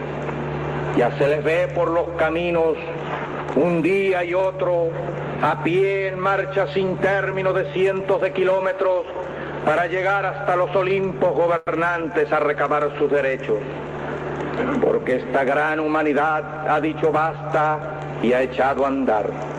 Y su marcha de gigantes ya no se detendrá hasta conquistar la verdadera independencia por la que ya han muerto más de una vez inútilmente. Man, I'm not gonna lie, that documentary kind of made me like him. Obviously, I don't like his ideas. I think his ideas are crazy. But that documentary kind of made me like him, like, a little bit. All right, there's another one I want to watch that is specifically on a Marxist YouTube channel. So I want to watch it because I want to get, like, the specific Marxist perspective on it. Hang on, let me just pull it up. Guys, as a reminder, please make sure you mount the like button. We are doing a little documentary watching on the life of Che Guevara because this is the 57th anniversary of his execution. No, I don't want to go to masterclass. Sandy Hook promise here. Oh, come on. Let me go up past the When ad. the Come gunman on. No one cares shot about his you, way Mark. into Sandy Hook Elementary School. Why do on I have to December watch this whole 14th, thing? 2012. Let me skip He the loaded ad. his AR-15 Ugh. with 30-round magazines. Lame. So he could continue firing. Lame. Okay, at least I can turn the volume down. Okay, so this is on a YouTube channel called Marxism Today. Che Guevara, revolutionary hero, Che's life, legacy, and theory. And I think it'll be interesting to watch it specifically like from a Marxist perspective to see how they perceive the situation. Yeah, you can hate him all you want, but he committed to what he believed, and if you don't know the context of the countries he fought and the context of the U.S., you won't get. Yeah, I mean that's the thing. Like I actually didn't say I hated him. I'm very impressed by his overall commitment to his cause. Okay, let me skip this now. I want to go to the documentary. So Guevara. Because again, the right doesn't have it. The right does not have this this type of commitment to their cause, and this is why they will always lose. Lynch, better known as Che Guevara, is one of the most iconic and well-recognized revolutionary figures in the world. But too often he's seen as just this alone, an icon on a badge or a work of graffiti art on a street corner. It can easily be forgotten that he was a living, breathing, thinking human being like each one of us. And more than just a rebellious aesthetic, the philosopher Jean-Paul Sartre once described Che as not only an intellectual, but also the most complete human being of our age. The aim of today's video is to take a look at the fiery life that Che led, to discuss his enduring legacy and cultural impact around the world to this day, as well as to provide a deeper insight into the specifics of Che's revolutionary politics from a modern Marxist perspective. But first, a word from... Did we do that? Did we do that at all? If we didn't do that, then why the fuck are you complaining? Are you just here to whine and complain? Because literally this didn't happen in the first hour and a half of this stream, and now you're here complaining about something that didn't happen? What the fuck are you doing here? God. From today's sponsor, Ren, which has made this video possible. No sponsorship. Carbon offset. Ren's no sponsorship. In 1928, Ernesto Guevara, or Ernesto Guevara Lynch, was born to his father of the same name and his mother Celia de la Serna y Loza in Rosario, Argentina. His family was of mixed Basque-Irish descent, providing the basis for his father to later state that, "In my son's veins flowed the blood of Irish rebels." No captions, really. The Irish side of his family hailed from the Lynches of County Galway. Bro, you're on my fucking channel. You're on my channel. So now you're going to get put in a timeout. If you keep disrupting my chat with nonsense, we're just going to ban you. Who left Ireland in the mid-18th century. Despite being born with asthma, Che was and would... They're allowed to do this, Angel Eyes. You know why. Please don't make me explain why they're allowed to do this again. Please don't. Please. All right, why isn't this loading?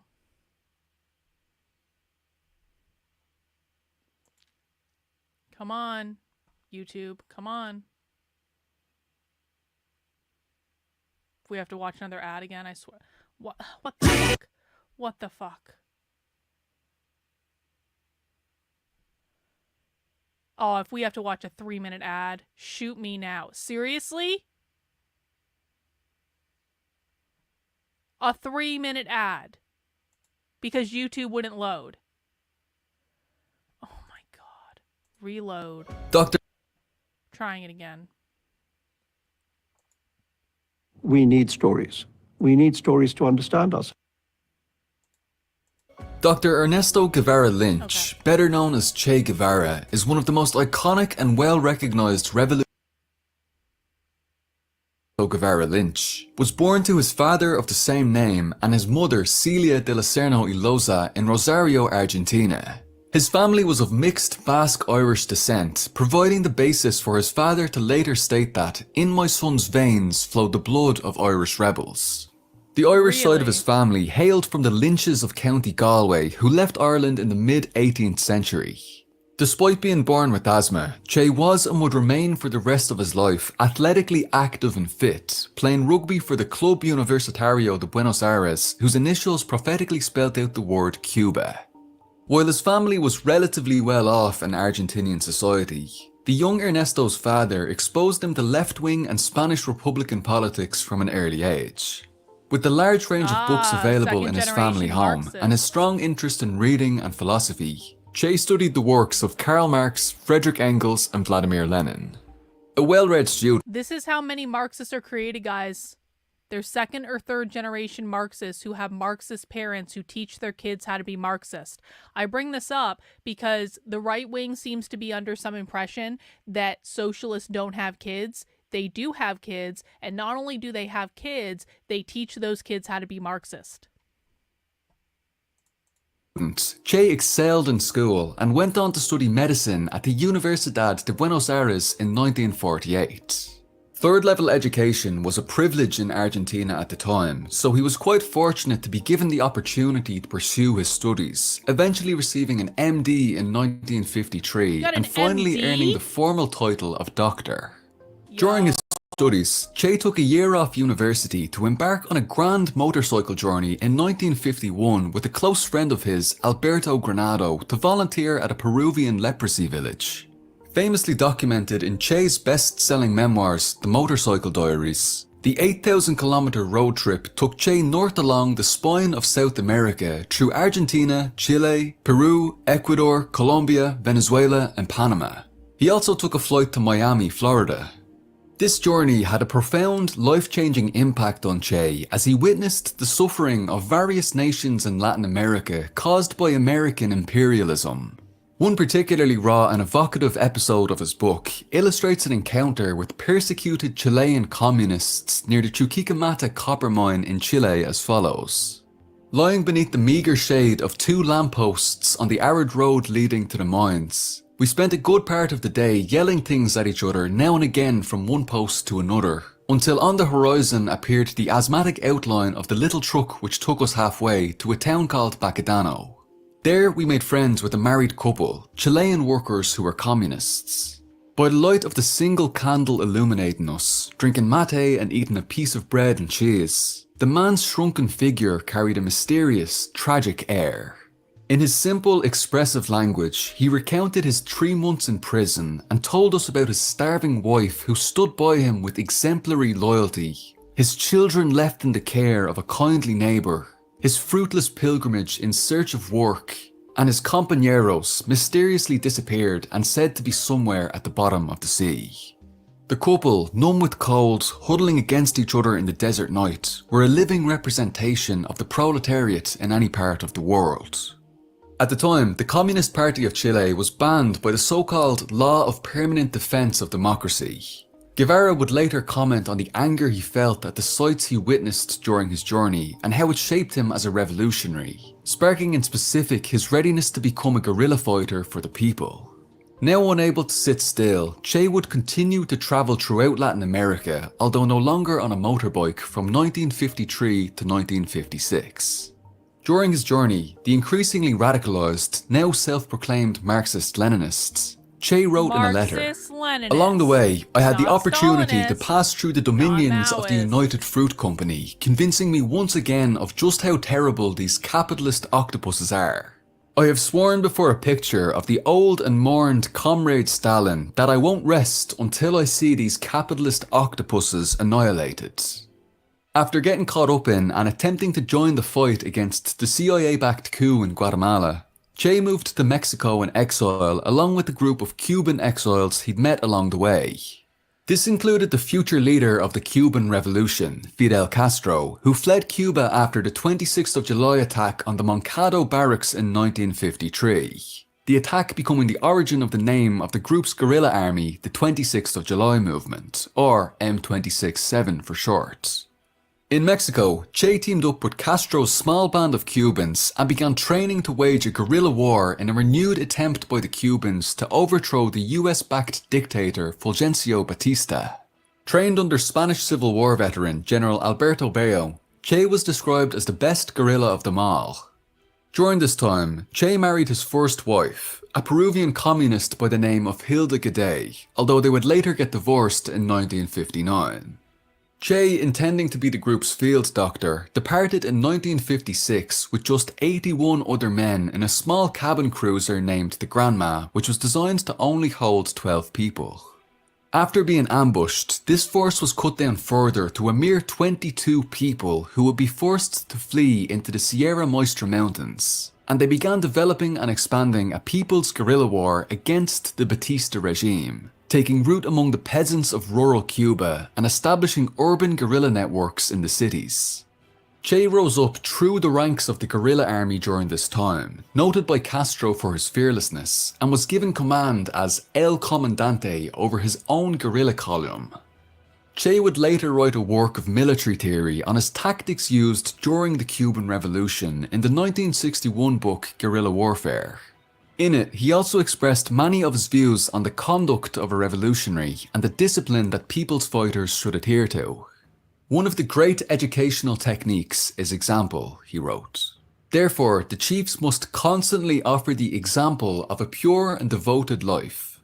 Promotion of the soldier should be based on valor, capacity, and a spirit of sacrifice. Whoever does not have these qualities in a high degree ought not to have responsible assignments. By February 1958, the ranks of the anti-imperialist guerrilla army of the 26th of July movement had grown to 400. But this was dwarfed in size by Batista's US-funded forces, which were supplied with planes, bombs, military advisors, and napalm by the US military. However, a regime's advanced weaponry alone can't stifle a revolution. As summed up by the Chinese revolutionary leader Mao Zedong, who led his own guerrilla war before Che Guevara, weapons are an important factor in war, but not the decisive one. It is man and not materials that counts. Che Guevara waged a lightning campaign within his guerrilla column alongside his future wife, the guerrilla Alida March. Eventually, the Cuban Revolution would grow out of hand for Batista and the USA, culminating in the decisive M26-7 victory at the Battle of Santa Clara over a force of thousands, personally led and commanded by Che Guevara, whose outnumbered and under-equipped forces managed to defy all odds, leading to the flight of Batista and the eventual collapse of his regime. Che went on to assume important positions within the new progressive government, from managing the trials of war criminals from the old regime at La Cabaña prison where he married Alida March, to pioneering the 1959 Agrarian Reform Law. Che Guevara also spearheaded the hugely successful 1961 Cuban literacy campaign, which rapidly increased the country's literacy rate from 47% to 96%, That's one of the actually true, highest by the rates in way. the world at the time. That's actually true. Do people realize this? Like, Cuba had an extraordinarily high literacy rate. Probably a greater percentage of people knew how to read in, like, revolutionary Cuba than in the United States. Like percentage-wise. I'm not saying, like, overall number, because obviously the United States is much bigger. But, like, it was actually really impressive. Just 8 months. Che was sent on diplomatic missions to many countries such as Greece, India, Egypt, Morocco and Japan. Because Che had such firm beliefs and principles, he often came into contradiction with many of the reactionary or imperialist leaders he met with. For example, in Japan, where he refused to honor the soldiers of the fascist Japanese Empire, citing their slaughter of millions of Chinese people.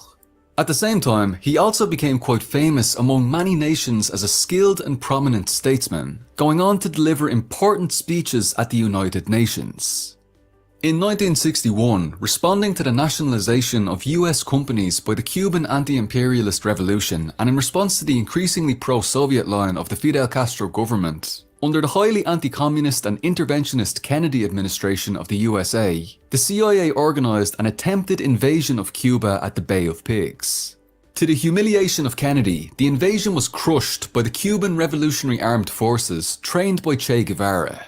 This led to Castro proclaiming himself a communist later that year, after previously having denied it. While few would deny that Castro was a great revolutionary and a national hero, some would speculate whether his sudden ideological development had emerged out of genuine ideological conviction or out of a more pragmatic need to seek closer relations with the Soviets under Nikita Khrushchev in light of the mounting embargoes being placed on Cuba spearheaded by the US. Che Guevara and the Cuban government successfully managed to lead Cuba through the Cuban Missile Crisis the following year, after the US blockaded Soviet missiles for a proposed Soviet missile base on Cuba. Just one of many examples of the extreme imperialist aggression Cuba has had to deal with throughout the years. Che Guevara, now Minister of Industries, faced a number of growing ideological issues between himself and the rest of the government as relations between Cuba and the USSR strengthened. On a diplomatic trip to Algeria, he harshly condemned the Soviets, Castro's close allies, for having departed from its previously revolutionary socialist path, and instead embracing the path of revisionism under Khrushchev, which led to tensions mounting between himself and his comrades in Cuba upon his return. While Castro sought to emulate Khrushchev's Soviet model, Che condemned it and correctly predicted how it would lead to the restoration of capitalism in the USSR.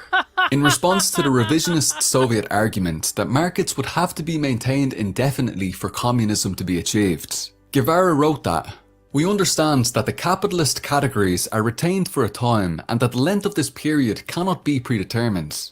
But the characteristics of the period of transition are those of a society that is throwing off its old bonds in order to move quickly into the new stage. The tendency should be, in our opinion, to eliminate as fast as possible the old categories, including the market, money, and therefore material interests. Or better, to eliminate the conditions for their existence." The tensions over Soviet revisionism continued to grow with the Sino-Soviet split, when the then revolutionary People's Republic of China, led by Mao Zedong, who Che later visited personally, broke with the revisionist leadership of the USSR. While the Cuban government remained close to their Soviet allies, Che aligned with Mao and the anti-revisionist revolutionary path. Che notably commented that Trotsky, along with Khrushchev, belongs to the category of the great... Hang on. I got a super chat from Turd Ferguson. Thank you, Turd Ferguson. Chi is to the left as Washington is to the right. George Washington's Valley Forge and Delaware Crossing are iconic because he stood with the soldiers in decline. Yeah, that is a really great point. That's an awesome super chat. I really do appreciate you making it. That is a really... Like, why can't the right deify people now like that? Probably because they don't have anyone to deify. Who are they really going to deify? Does the right have anyone they can deify? I mean, I guess they've done it to Trump, but I mean, Trump's not even worthy of it. Who else have they deified besides Trump? Who else can they deify besides Trump? Nick Fuentes, God willing, but that'll never happen. Revisionists. Eventually, Che took the decision to leave Cuba, also leaving his wife and children behind. A letter left by Che to Fidel Castro, read out in public, expressed his continuing loyalty to the Cuban Revolution despite their ideological differences. Reagan, he wrote that, right, "Wherever I am, I will feel the responsibility of being a Cuban revolutionary, and I shall behave as such."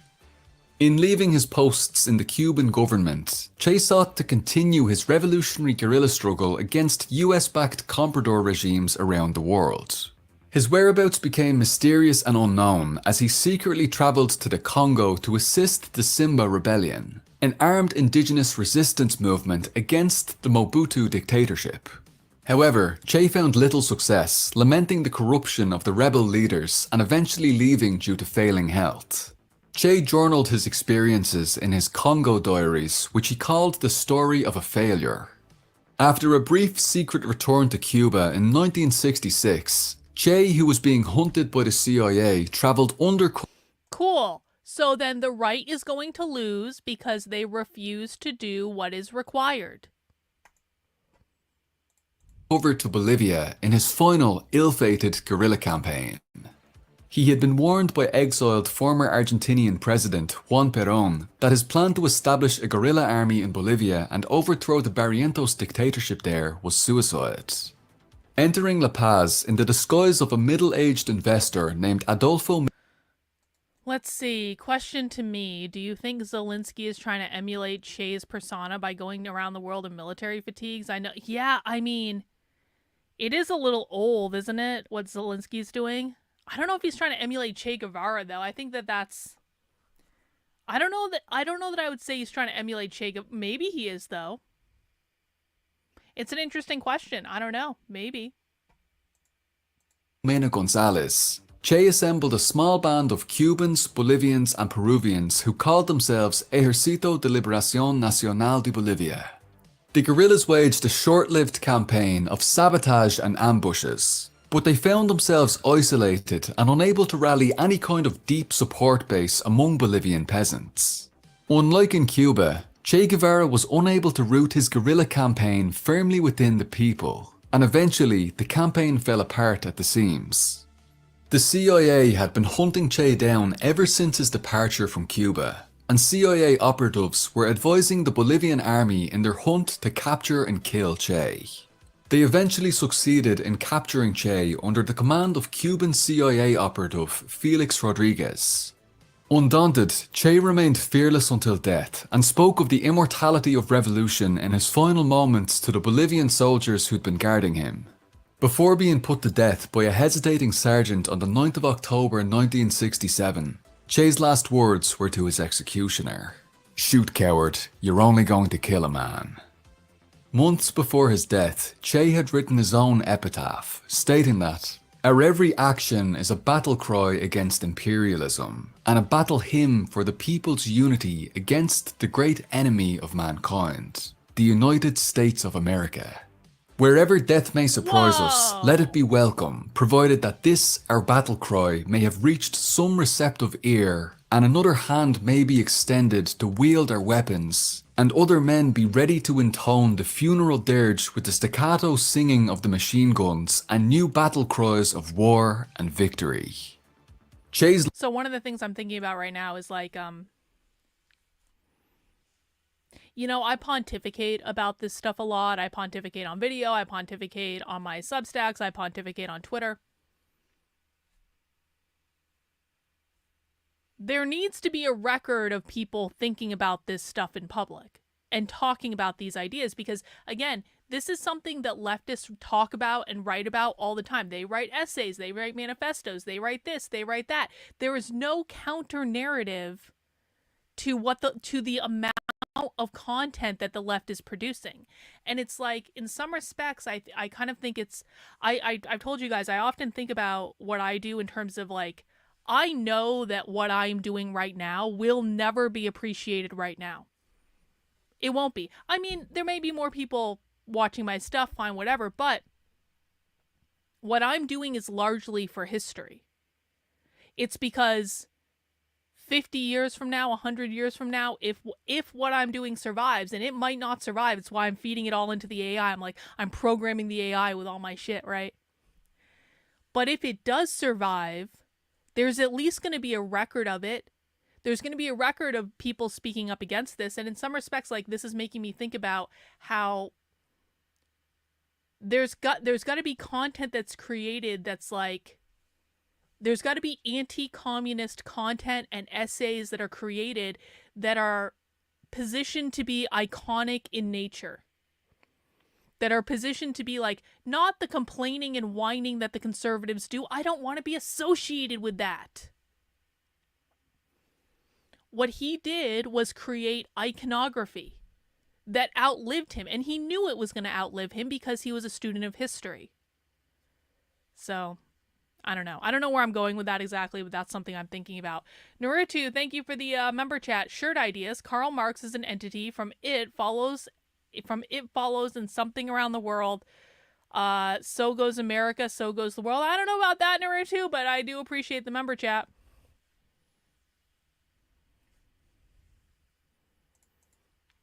life is an inspiration which resonates with millions of aspiring revolutionaries and oppressed people around the world.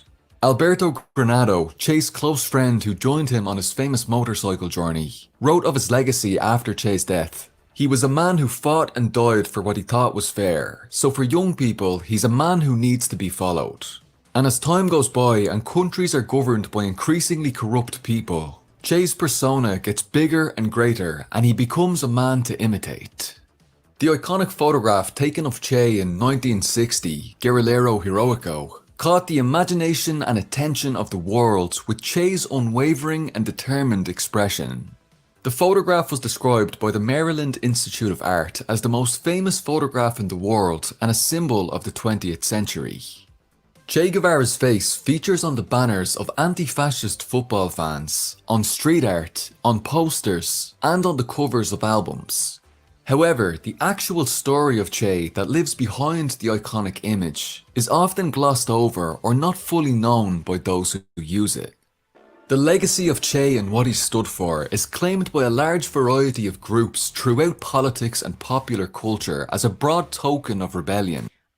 Without sounding too pompous, I have actually thought about putting myself on a t-shirt like that. I'm not actually joking. I don't know if I'm ready to go quite that far yet. I don't know if I'm ready quite for that yet, but it is something I've actually thought about.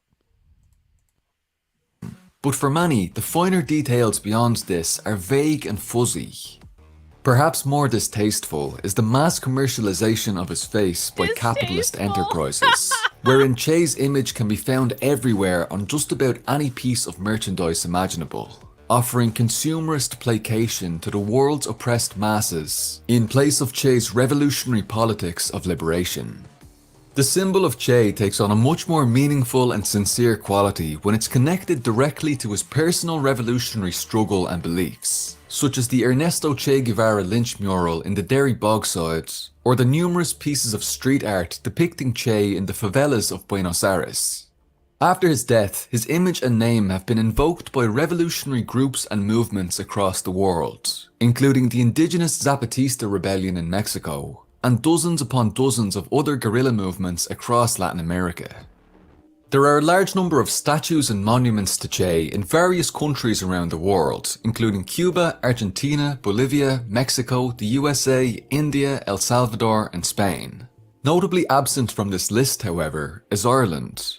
There was a proposal passed by Galway City Council to erect a statue of Che Guevara in 2012. However, the plans fell through, likely due to political pressure by high-profile American politicians and academics, such as Ileana Rose-Lehtinen of the US House of Representative Foreign Affairs Committee, or Professor Carlos Era of Yale University, who told the City Council that if they were to build a statue for Che Guevara, then they should also build one for Oliver Cromwell, a man known in Ireland as the Butcher due to his genocidal colonial war which wiped out more than 40% of the country's native population in the mid-1600s. Seriously? I didn't know A number of members of the Irish political and business elite also strongly opposed Che's statue being built, so it's unsurprising that Galway City Council caved in to the pressure. In spite of ruling class opposition, Che's importance here in Ireland remains immense.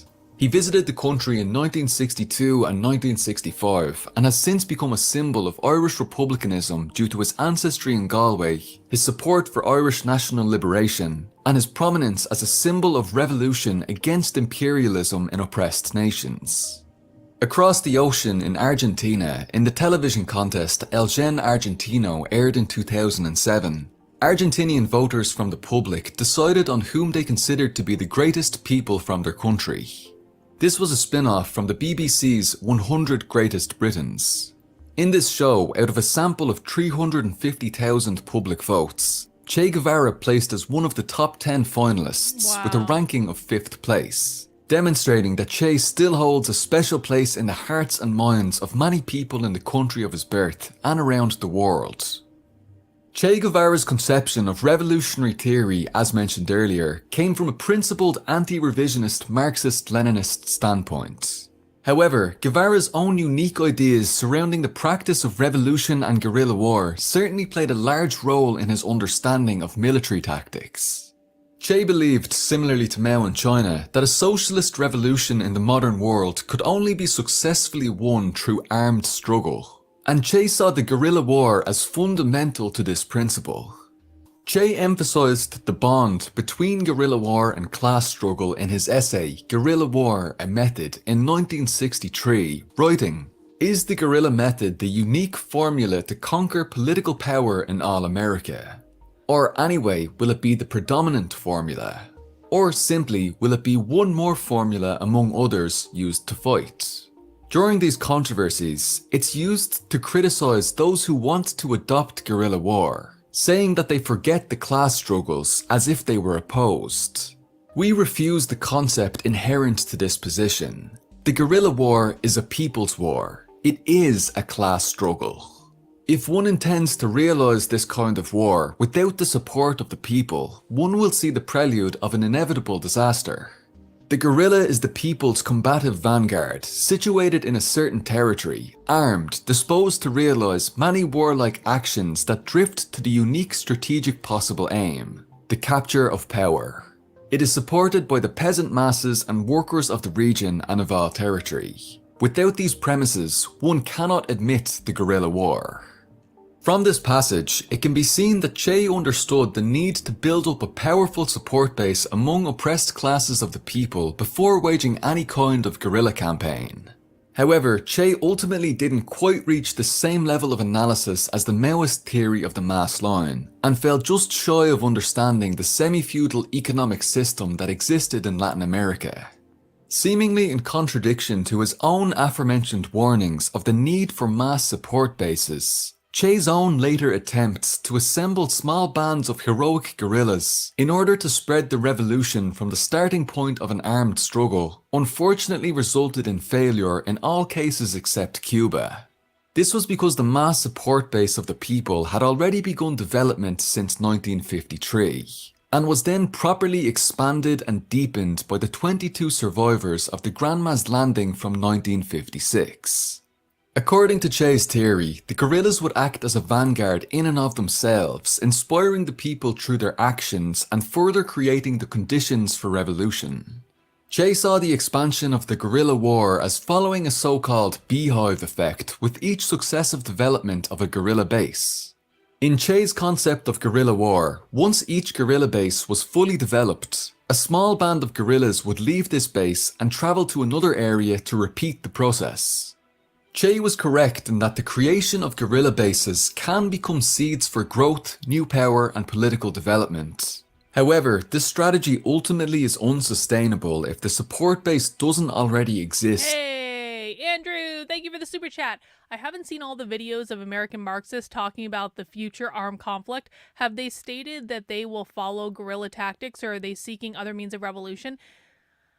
I've never heard them say they're going to follow guerrilla tactics. The closest I've heard them say is like them admitting that they do want to use, well, what we did hear them say is like they want to use they want to basically do what the Russian Revolution did and infiltrate the military and then turn the military on the government, and during the revolution, essentially the military would be on their side during the revolution. That's kind of what they want. I haven't yet heard them talk about more guerrilla tactics, but that doesn't mean they haven't. It just means we haven't come across it yet. But it is certainly something to look out for. Thank you. In each new area from some kind of previous revolutionary activism to keep the small guerrilla bands alive and to nurture them. Such conditions existed in Cuba, where there was already mass support before the guerrillas moved in, but these conditions didn't exist at the time in Bolivia. This strategy, popularly coined as Focoismo, although not by Che himself, appears to carry with it this flaw.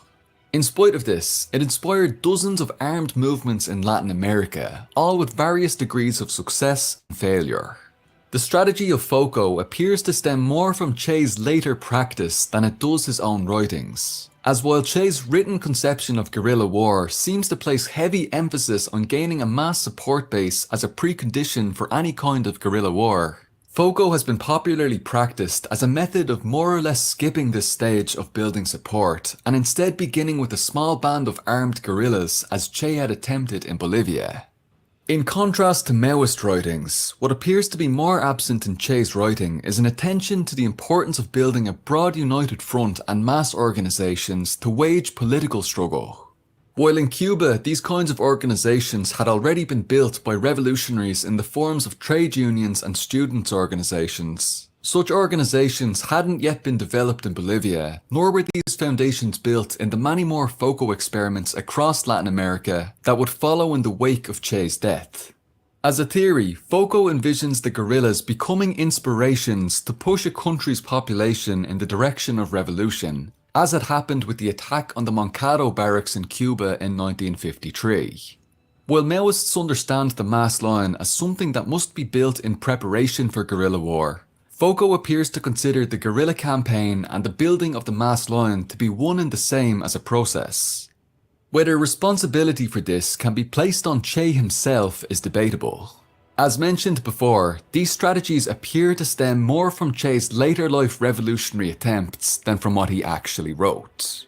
Just as focal groups in the future would repeat the mistakes of Bolivia, such as the People's Revolutionary Army in Argentina, many groups claiming to follow Mao Zedong's theory of protracted people's war, such as the Araguaia guerrillas of Brazil, would also fall into the same trap of not properly building the mass support base among the people before initiating their campaign. Whichever theorist they drew inspiration from, these attempts to build a revolution from the small spark of a few guerrilla bands were certainly selfless and heroic, but ultimately adventurous in nature. Of course, this doesn't mean that guerrilla armies shouldn't or can't start small. The fighters of the Cuban Revolution, or the Maoist fighters today in the Filipino Revolution, both began as only a couple of squadrons. However, what set them apart from adventurist movements was the climate of mass support in which these were born.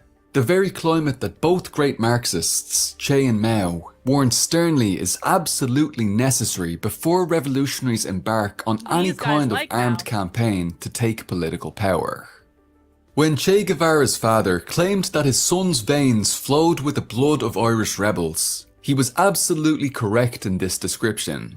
There are very few people on an international scale who have been able to become the living embodiment of revolution and liberation that Che has.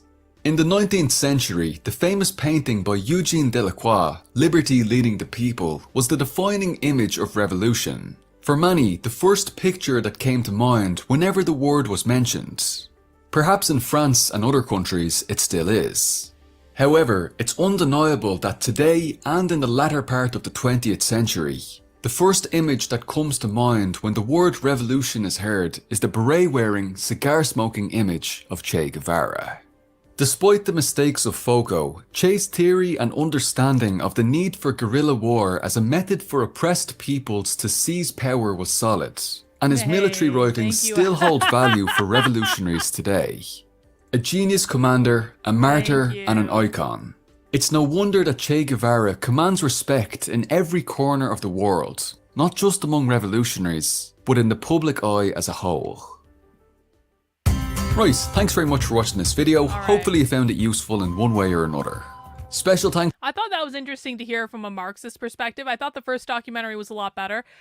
Listen, I'm glad we got a little bit more information. I think there's a lot. Listen, you don't have to be on the same side of someone to look at like what they accomplished and go, yeah, there's some things we can learn from that.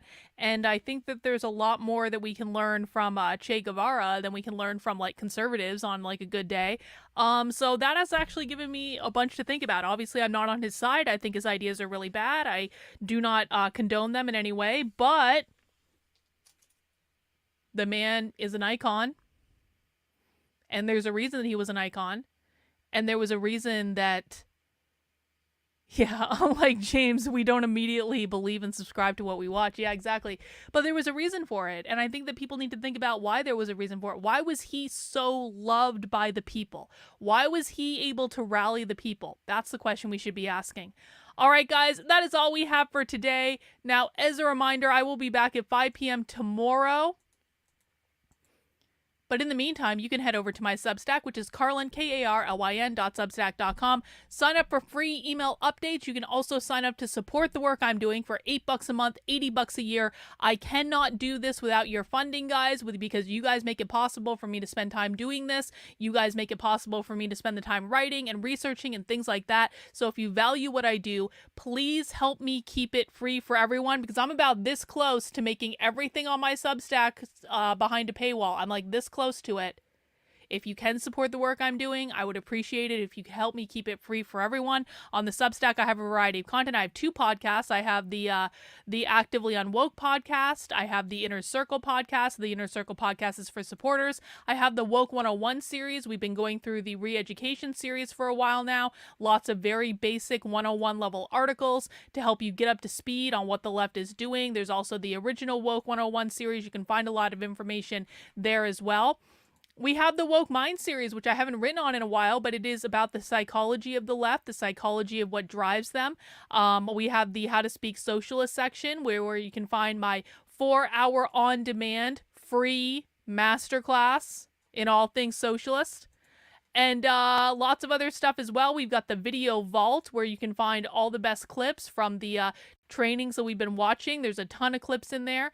And this resource is made freely available to everyone to learn about the left. It's free content for you to be able to use, to share with your friends. Help me keep it free for everyone by signing up for $8 a month, $80 a year. I cannot do this without you guys. I've always said I will continue to show up for you if you continue to show up for me, and this is one of the ways you can show up for me, and I really do appreciate it. Another thing you can do is head over to speaksocialist.substack.com, and this is where I am publicly writing my next book.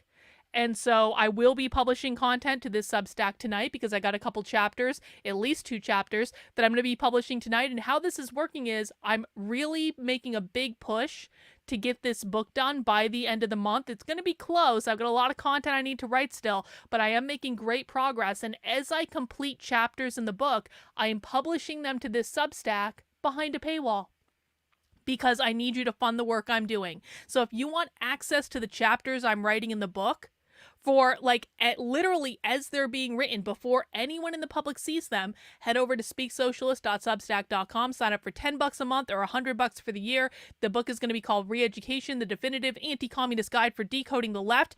Reagan has caught up on all 10 chapters that are available publicly so far, and she says it's really, really good. So thank you, Reagan. I do appreciate it.